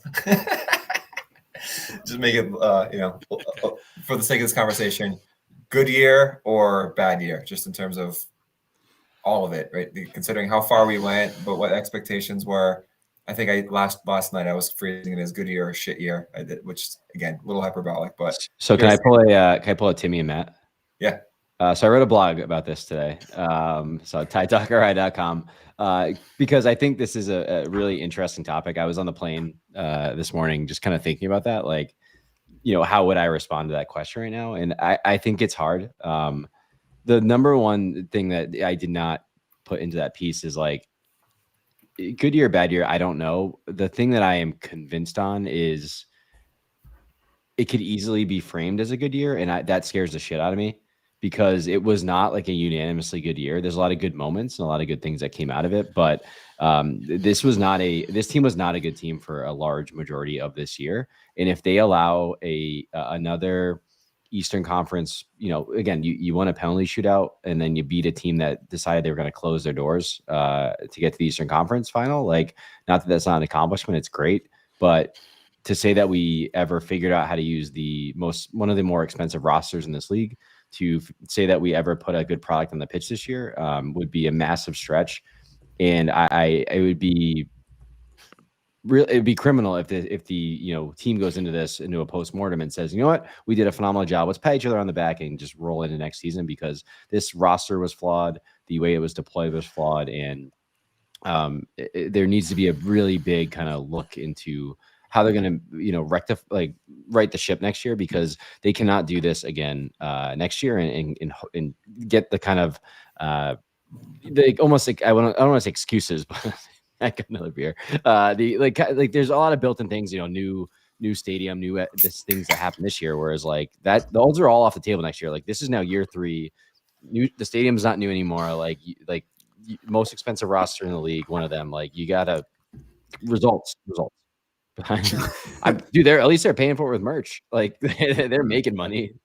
I agree with all that. And to Martin's point earlier about people will remember that they went to Eastern Conference Finals, I think Matt disagreed. I kind of agree with him, because I think we have subsets of fans, and I think the people that watch us regularly.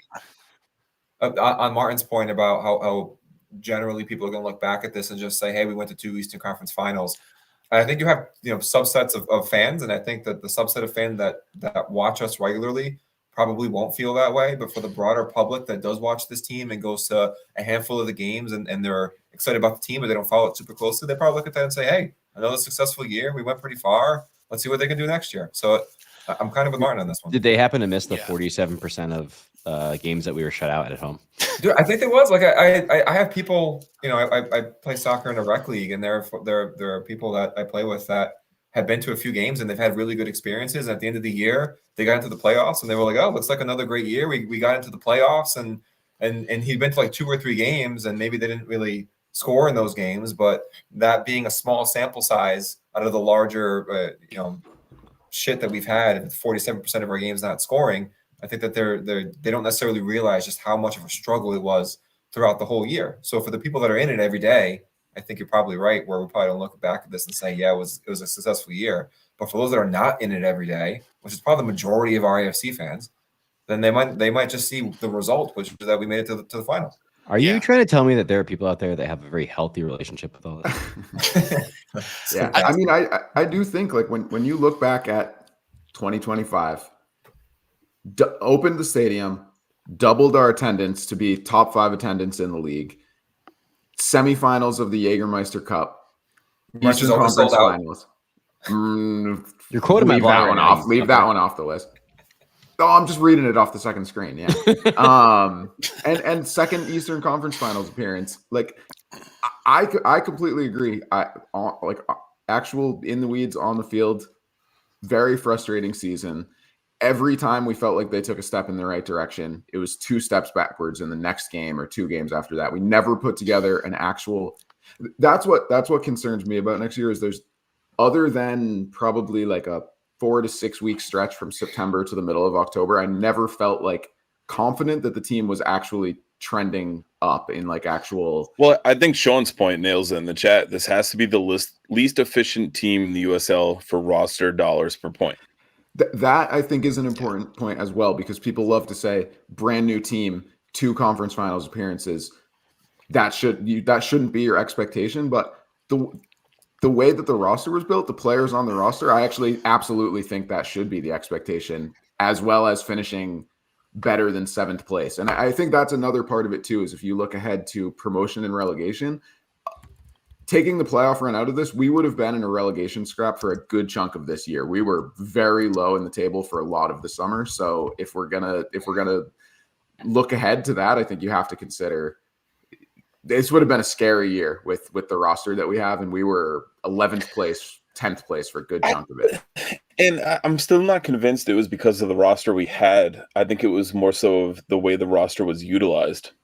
I still think Ryan alluded to it earlier, and we've heard from sources that the coaching staff did not know how to integrate Maxi, and damn sure did that show. I mean, to Martin's point from the chat earlier, that the Maxi Clay double pivot was the only unbeaten pairing that we saw all season long, to going to seeing Maxi and Clay play for a combined 10 minutes in the Eastern Conference Final. I've said it time and time on here. It's hard enough being a second year coach, let alone being the GM and having all of those decisions snowball back on you because you're the guy that brought these guys in. If you're bringing these guys in and you can't figure out how to utilize them, it's just an indictment on Kano. Whether or not Kano is back for next year, I think is still to be determined. I highly expect that he will be. He's He'll be back 100%. What are we doing? Okay, well. There's no. I would almost like to see a DOF come in ahead of him and maybe take some of that GM stewardship away from him and let him focus on coaching. But the roster construction and the implementation of said roster on this team, it just doesn't line up. It doesn't match up, and there's one person to blame for that.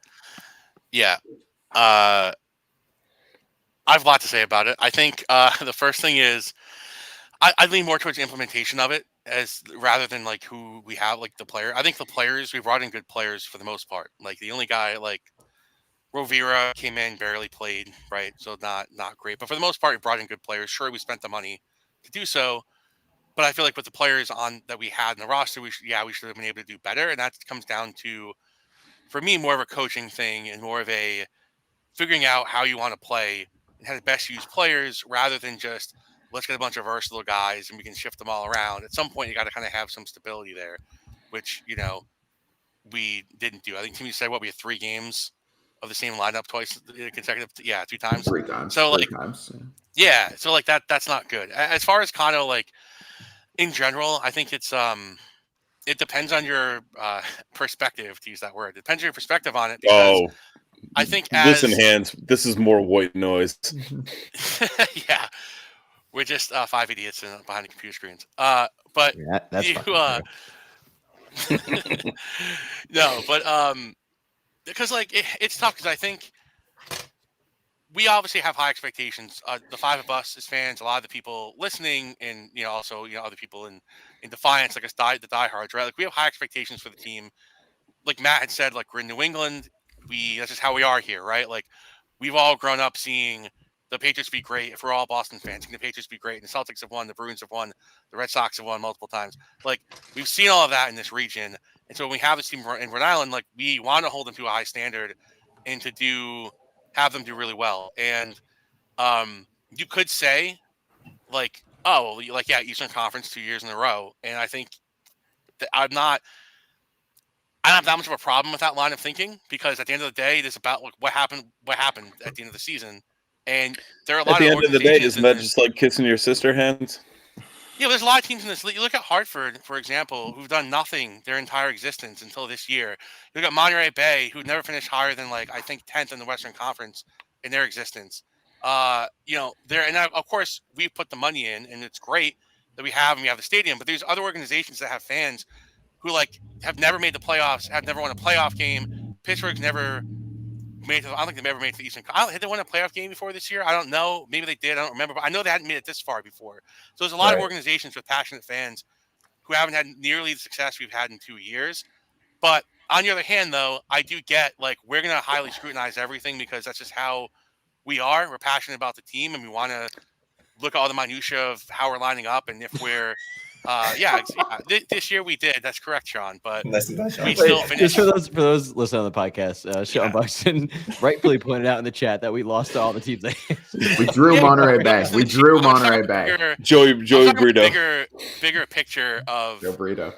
What we've done as a team, and but I think Kano does need to be. I think it does need to improve as an actual coach on game day and figure out making more adjustments on the fly and not having picking an 11 that you've worked with and that's gotten you success recently. A consistent 11, which we did last year when we went on the run. Pretty much, it was a pretty consistent 11. The only thing we were worried about is last year was if Corzeris not available, Noah's going to have to move to left wing back. That was literally the only we knew where everyone else was going to be pretty much the whole time. So I think we need to have more of that and going forward. But yeah, you just never found it. You never found it. But you said that at the end of the day, the final result is what matters, and I disagree with that because only one team is going to end up winning it at the end. And for everyone else, it's New England sports culture, Andrew. The final result is what's all that matters. For this, and I generally agree, but for in this league, especially for a newer team, and really any team in the USL where they're not really printing money like all these other leagues are, the journey matters. You have to be able to sell something to your fans, and the journey was miserable for the majority of the year. Right. So even if they made it, unless they ended up winning the USL or coming really close at the very, very end, I think the fact that the journey was kind of shitty throughout the whole way matters because their job is to try to make money and to try to keep bringing people back every year. But they did a horrible job at that as well. With we all joke about Portland and their inflated supporters group numbers, saying they have thousands of people in their group. Piss off with that. Whatever, that's Discord. It's not real. It's not real talk. But if you look at their merch and you look at what they've put out, RIFC should be envying that model. My first order of business, if I was David Pert, would be to go steal their head of merchandising, bring them to Rhode Island, and replicate that in Rhode Island. So just a local example of what you could be done. We went to a shop with nothing that was in store. Shop closed right at the end of the game time. Very rarely open. Merch never in stock on the website. We're told that's going to be a big change this year, and all of us are going to be told to shut up. Again, something I won't believe personally until I see. I know there were some, changes or some new things available. Talking to Sarah, Matt, that were available at the watch party. But even if you increase things 10%, which is probably a lofty goal for this team, as far as merch and all of that, it's the availability issue. It's the Capelli issue. There's a lot of things that I think are just that don't line up with that, Andrew. No, I'm. To be clear, I'm on your side with that. My point is that you can't say, well, they made it to the Eastern Conference Finals after going to the USL Finals last year, and therefore they're doing a good job. I think that because only one team is going to be able to win it at the end, as much as we want it to be us, it's most likely not going to be. So all this other stuff does matter. Their performance throughout the season does matter. The being able to put in exciting games at home do matter. Yeah. All that stuff matters. You go to the making money point, and you look at what Jason said in the chat. I saw a nice hoodie that I liked, $110. Andrew, you went to the Patriots game the other night and you had a Julius by Treehouse for $14, which is what you can get for a beer, a fucking Bud Light or whatever at Tidewater. So the concession prices are astronomical. The merch prices are astronomical when they are available. So as far as the money making thing, that's one of the biggest gripes, for me still, because I think there's so much untapped potential, with releasing the one kit halfway through the season, probably from fan pressure, from people like us, from people like me on Twitter. I'll take credit for that one. Saying that we didn't want to gouge people and make them spend more money. You have a rabid fan base that'll consume anything you put out there. Chip on a trip. I'm sure they sold Ryan tweeted out the money stacks of the head, like printing money after this one. Like this team is just not tapping the market correctly with the money. And, probably like, I don't know if it's Timmy or Matt that said one of the higher payrolls in the league. And, whoever said it in the chat, but like utilized incorrectly. So it's just the frustration of the journey, I think, really starts there. And then that trickles down on the pitch. And to kind of like tie these two things together, like speaking of merchandise and like the journey this season. So last year, the motto for the playoffs was never say die. And they sold these shirts. I think all of us own that shirt.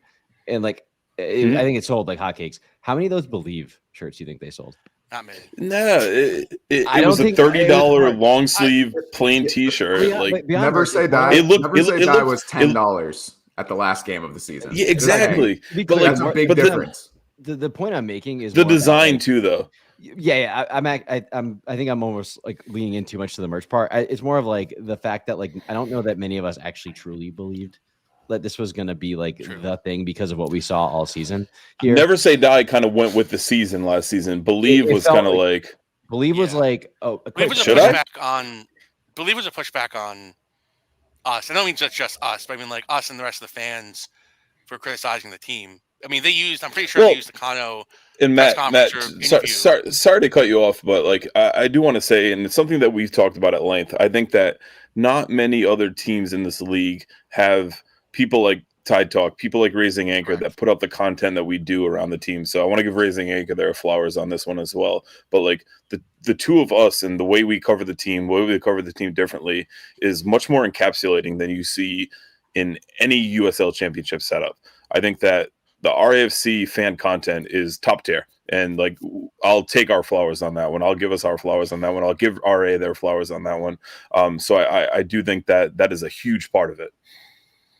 Yeah, and I want to get back to really quick. I know Andrew was talking about. No, it's fine. It'll be quick. Buckle up, folks. Smash that like button.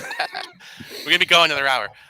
No, Andrew was saying like talking about the whole topic of like the journey of the season needs to be better because there's only one team that wins at the end. Yeah, I mean, I guess we can ask what Handsome John and the Louisville fans think because they had a great journey. They were the best team in the league, setting record, exceeding like 19 goals all season.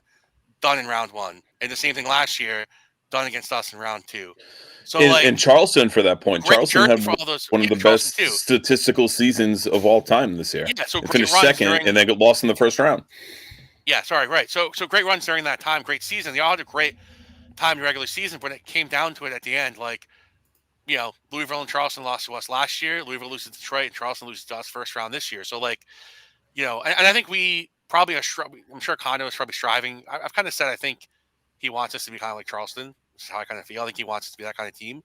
And he's trying to strive for that maybe, but which would be great. But you also got to get done in the playoffs. And I think Kano's at least kind of shown this game aside, I guess, but it's kind of, and I guess the final aside, but has shown that he can win playoff games with the team on the road. It'd be nice to see them at home with a better regular season, but that's that. And then. Last thing, just note on the merchandise thing Matt was talking about on that whole subject. So I rented a car to drive out to the game, and the person I rented from asked where it was going. No idea RFC existed, and that's a thing that frustrates me. Is that there are definitely a lot of people like we're in this bubble of being RFC fans, and that's all it consumes. 7-8 months during the whole year and / playoffs, and then. Even the off season as well, right? Like there's always something going on with play week and you're absorbed and all of that. But the name recognition for the team isn't really as good. And to what Matt talked about several times, it was mentioned kind of earlier with Portland. Like Portland's got stuff everywhere. So people who don't know, like I'm sure they all probably know who Portland Hearts of Pine. Every restaurant, every bar, brewery you go to, they have Portland Hearts of Pine adjacent merch. But Matt, I would also say that's probably not unique to Rhode Island. I would say that's more of a USL championship issue. Like I think the MLS, has been around longer, or as long, whatever. But I think that it's just soccer culture in this country. It's true because I'm so convinced there's a lot of people that don't know the Revs exist either, especially like older people. So to your point on Charleston, so Fair. Tyler Hatch in our Discord posed a good question. Whose season would you rather have had, the RFC season or the Charleston season? And I would say Charleston, even though it was a disappointment, even though they lost in the first round, they had an exciting team all year. And look, we didn't win it, so we went further than they did. But both of us didn't win, and at least they had an exciting team that had a better chance to win it than we did. I don't know if I agree. I think I would. It's tough. I haven't really thought about it, but like on the spot, I'd say almost us. Because like I'd almost rather it's like the whole Boston, New England sports culture. I'd almost rather not have a good regular season, but then you get further, and like I guess maybe none of us believed. I guess as Ryan was circle back to what Ryan was saying about the merch, the believe merch and stuff. But like I don't know. Like I'd be really devastated if we had like a great season and just lost in the first round. And it's also the expectations. Like if we had a 2018 Red Sox season where like we weren't really supposed to win it and we just came out of nowhere and ended up winning it in the end, I think that's a little bit different than when the expectations are really high and then you suffer all year and then maybe you make it to the Eastern Conference Final. Like if this team wasn't supposed to be very good and then we made it as far as we did, I would say I'd rather have this season than the one that Charleston just had. But given where our expectations were, I think I'd rather have gone through what Charleston went through throughout the year. Also, Yeah, I think we're like the thing that kills me about this again. A lot of this comes to like, how are you like? Are you looking at this in a way to make decisions, or are you looking at this in a way to like kind of either celebrate or not? Like, because again, if you're doing a postmortem on the season, like it cannot be a success. Like Charleston's season was a success. Like, and I think the other thing that bothers me is like all this hinges on a penalty shootout. Because right, if we lose that penalty shootout to Charleston, we're not fucking talking about any of this, and it's just like, we lost in the first round as we expected because we're not live right now, and people aren't smashing that like button right now. We're not live. No, I meant like if that happens, we're not live right now. Oh yes, we're not live. I was like, oh. But again, like I want to be clear, we won on a penalty shootout in a 0-0 game, and then we beat a team that literally folded their franchise a week later, where we had more. No, we folded their franchise. Yeah. So like, I don't want to be discredited. Like, I loved the ride through the playoffs. It was fun. I was fucking there yesterday. Yesterday. I don't know what this is, but like, right, yeah. But like, what I'm saying is like, it's again, knockout soccer. I've been saying it this whole playoffs is fucking really weird, and it's a really bad sport for like a single elimination thing to be like what encapsulates what, like if who's good or not. What we saw, like if you ran all of our podcasts, do you anticipate the? God, keep going. Basically, I was gonna say we fucking sucked all year. We talked about it like ad nauseum on this podcast. I was gonna say if you run it through like ChatGPT, it would have said like not good. Do you anticipate when Division I comes around and promotion relegation comes around, we still see knockout playoffs, or do we see like you win the league? European model. I think it'd be tough to go European model. I bet they'll do playoffs, but my guess is maybe more condensed. Like I think they have to find the balance of like who are the people that are going to be flirting with relegation, and then who are the people that are going to be flirting. It would almost be good to do the like Scotland does the there's two groups. There's the championship group and the relegation group. So you split it in half, and like the top half play each other for the second half of the season, and bottom half play each other, and that's how it all works out. Maybe I don't know. Yeah, I think the playoffs are like they're necessary. I think for like the casual fan, because like again, like we're all diehards and stuff, but like you can try to make more diehard fans to fully understand the game, but I don't think that's as realistic. That doesn't happen organically. Yeah, I think like if someone was new to the team and doesn't really know much about soccer and was asking about it, and we're like, oh yeah, we just finished like fifth, like at fourth or something, and then they're like asphalt. Like, oh, yeah, there's no such thing as those playoffs. What are you talking about? Yeah, like, it's a confusing concept, I think, to people who aren't kind of used to it. I agree. I think to Nathan's point here, I think the pro for the playoffs, for the promotion playoffs, I think that makes sense for the USL Championship and League One. Like just have a regular end-to-end. First place is the champion, but then you have the playoffs similar to what you see almost like England. Yeah, exactly. Like the English Championship. Yeah.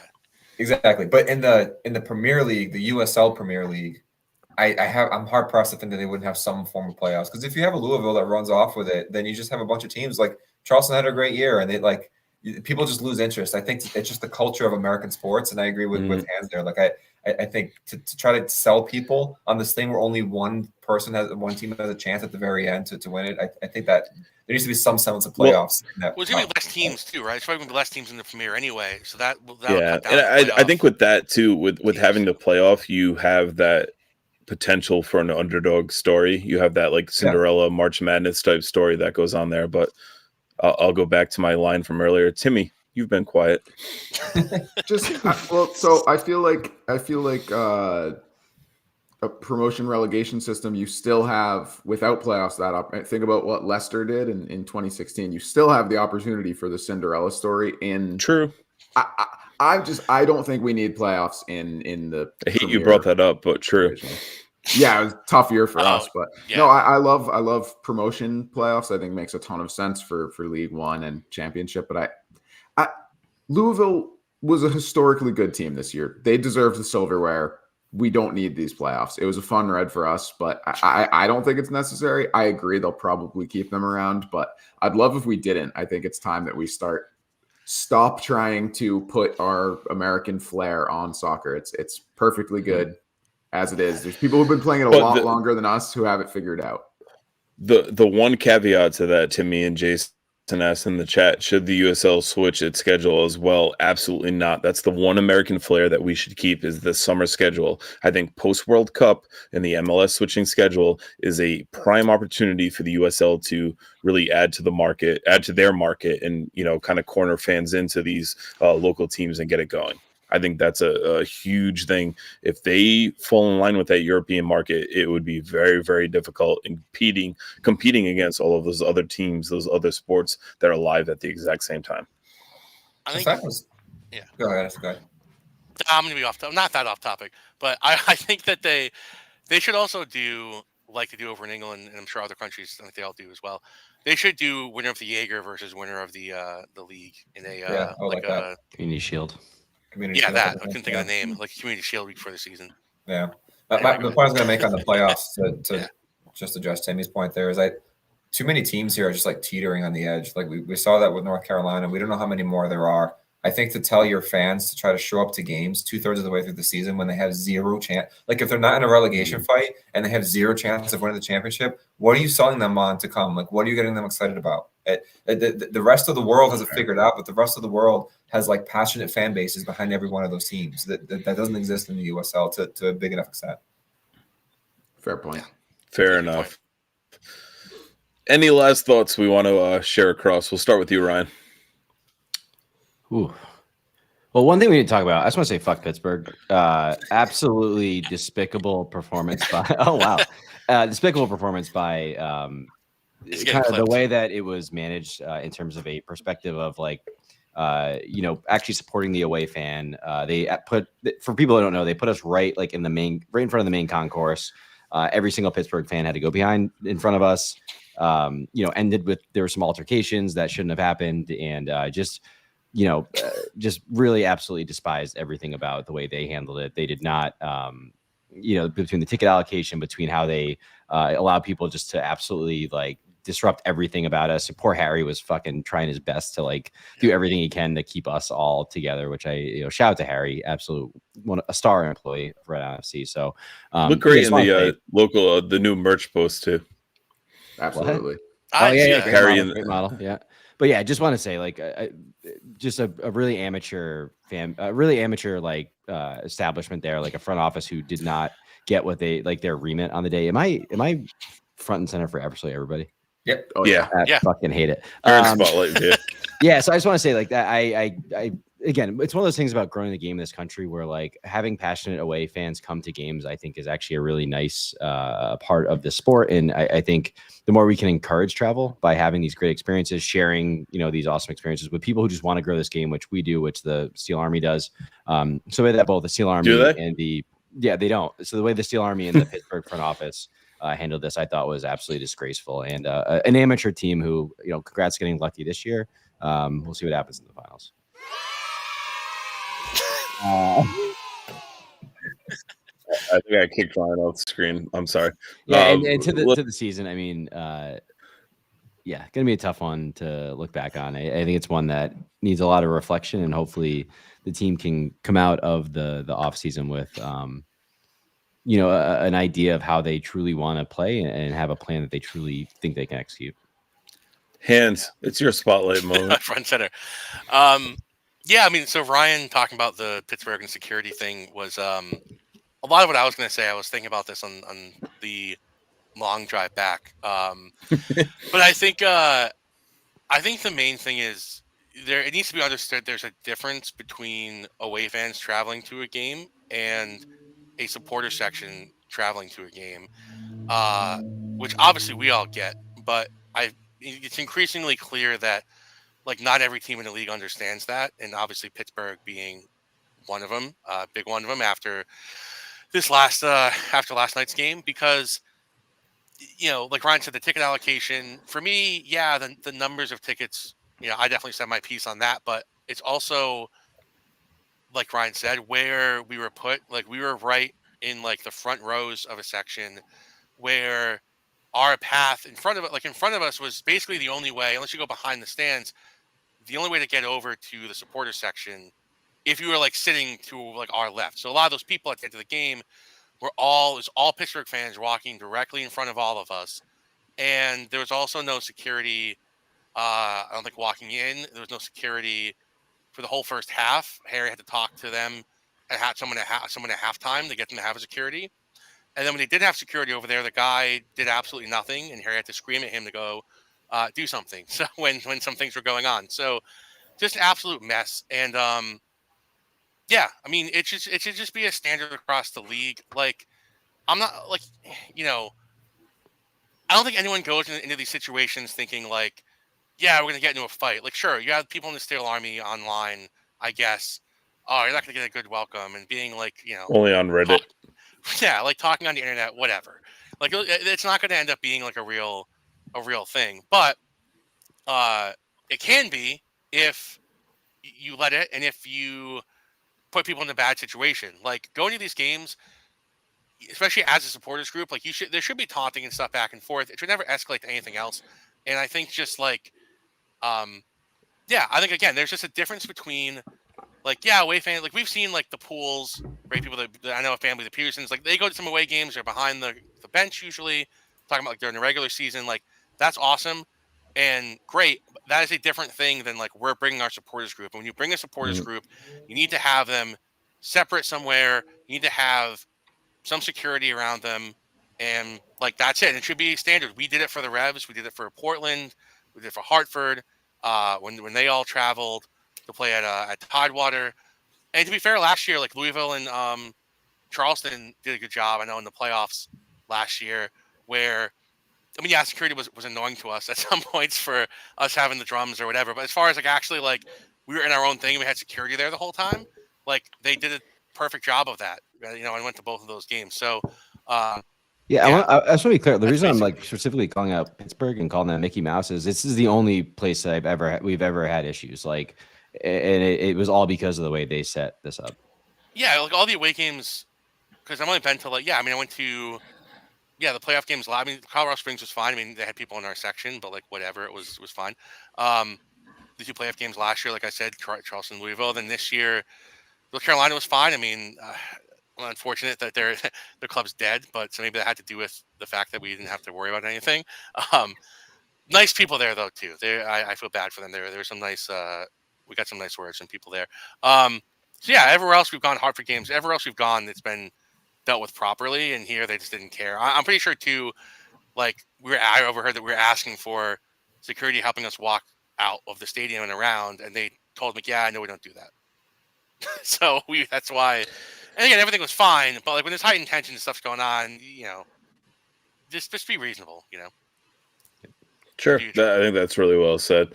I'm going to kind of pause into this one as I want you to get your cameras ready, get your screenshots ready, because we're going to put Timmy Sclafani on spotlight. And if you know anything about Timmy, things tend to go awry. So be ready for this one. Timmy, your final thoughts on this? Yeah. I'm gonna steer it away. Timmy, you're on mute. No, I'm not. No, you're not. I'm gonna go a different direction than Ryan and Matt. I agree with everything that they said, but shout out to everyone who traveled to the game. It is I traveled to all three games. Like it.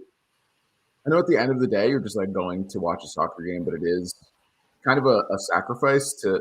Financially and time-wise, like a lot of people have families. For me, it's just my wife. But even when I came home, she was like, "Wow, that's like a lot of work taking care of the dog and like doing yard work and all this stuff. So just everyone who's able to make it out to the games, it's pretty special environment. Like I had a great time yesterday, despite the result, despite the shenanigans and all that. So thought that was great. And just for as many things that we talked about for how hard this season was, I still think the community around the team, the Tide Talk extended community, all the folks who check it out, like all of that stuff still grew in the way that makes me love the team a lot. So even if it wasn't the most fun year on the pitch, like I think there's still a lot that makes me really excited for next year. So I'm still sad that the season's over.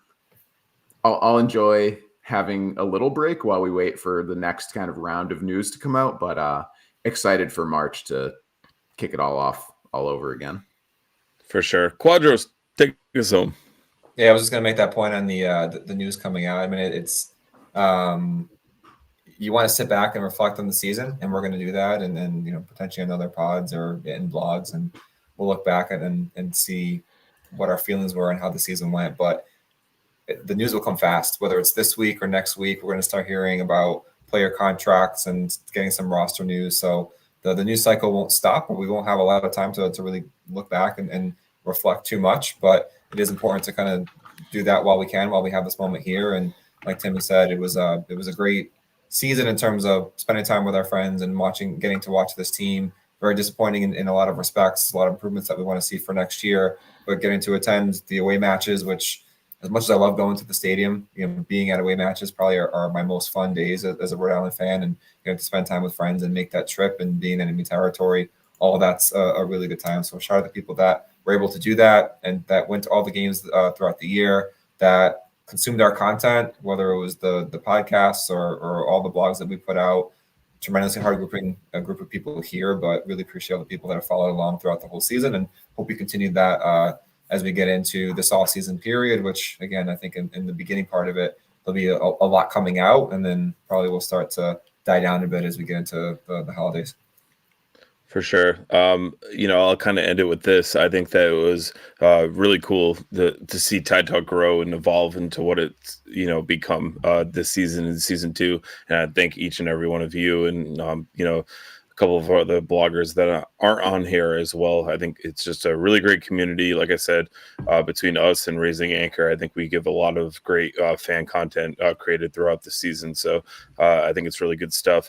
I'm really looking forward to a potential Brooklyn away next season. I think that'll be one of the most favorite fan trips of the season, probably one of our closer ones as well. And just the whole New England-Boston rivalry kind of getting renewed through that. But thank you to everyone who joined us throughout the season. And it's been a pleasure, kind of interacting with people and seeing all of that. We got a bunch of DMs asking about our profile picture change. So if you're not, make sure you follow us on Instagram. We're going to drop it there first. We got some pretty exciting news coming as far as the Tide Talk front, and what we will, be sharing with you guys soon. The block party is Tuesday night. You should have gotten an email and or a text message, and hopefully you're able to attend that. I think that'll be an interesting time. It'll be a little bit different than last year, as I do think we'll see a little bit more roster turnover, and I think the reason some people are upset that the time gap between the two was very close, but I think within a day or two after that block party, we'll kind of hear some news about some different roster changes and things that are going on. But we got some big stuff planned at Tide Talk. So again, if you're not already, make sure you follow us on Instagram. Like I said, we'll drop it there first. But I want to thank all of you guys for all of the work that you've done this season. I want to thank everyone that stayed with us for 2 hours in the chat. We're still over like 20 live viewers on this one, so always good to see. But it's been a pleasure talking about this team and kind of going from there. But whether or not this season was a success, I think is very much based on your view of things. And I think we suffered through a lot, but we did get back to the Eastern Conference Final, and I think that's a pretty big thing. So again, I want to thank all of you guys for joining us tonight, and thank you to everyone in the chat who joined us. And if you have not already, smash that like button. Hopefully we're over 4. I think that was the last that Ryan checked at. But that'll wrap things up for this one. Remember, Tide Talk is more than just a podcast. You can find us on your all of your social media platforms, Twitter, Instagram, Facebook, for daily social media content. Click that link in this episode's description to follow us on all of our accounts. I've been your host, Matt, for Hands, Quadros, Timmy, and Ryan. Thanks again for joining. We'll see you next time. I did get some kind of hints on the next double pivot episode that'll be happening sitting next to Andrew Quadros during the watch. So pretty excited about that and what that'll look like. So make sure you're subscribed, and you'll get that video when it comes out, and you'll see that on our socials. But thanks again for joining. We'll see you next time. And as always, up the tide. Up the tide. Up the tide.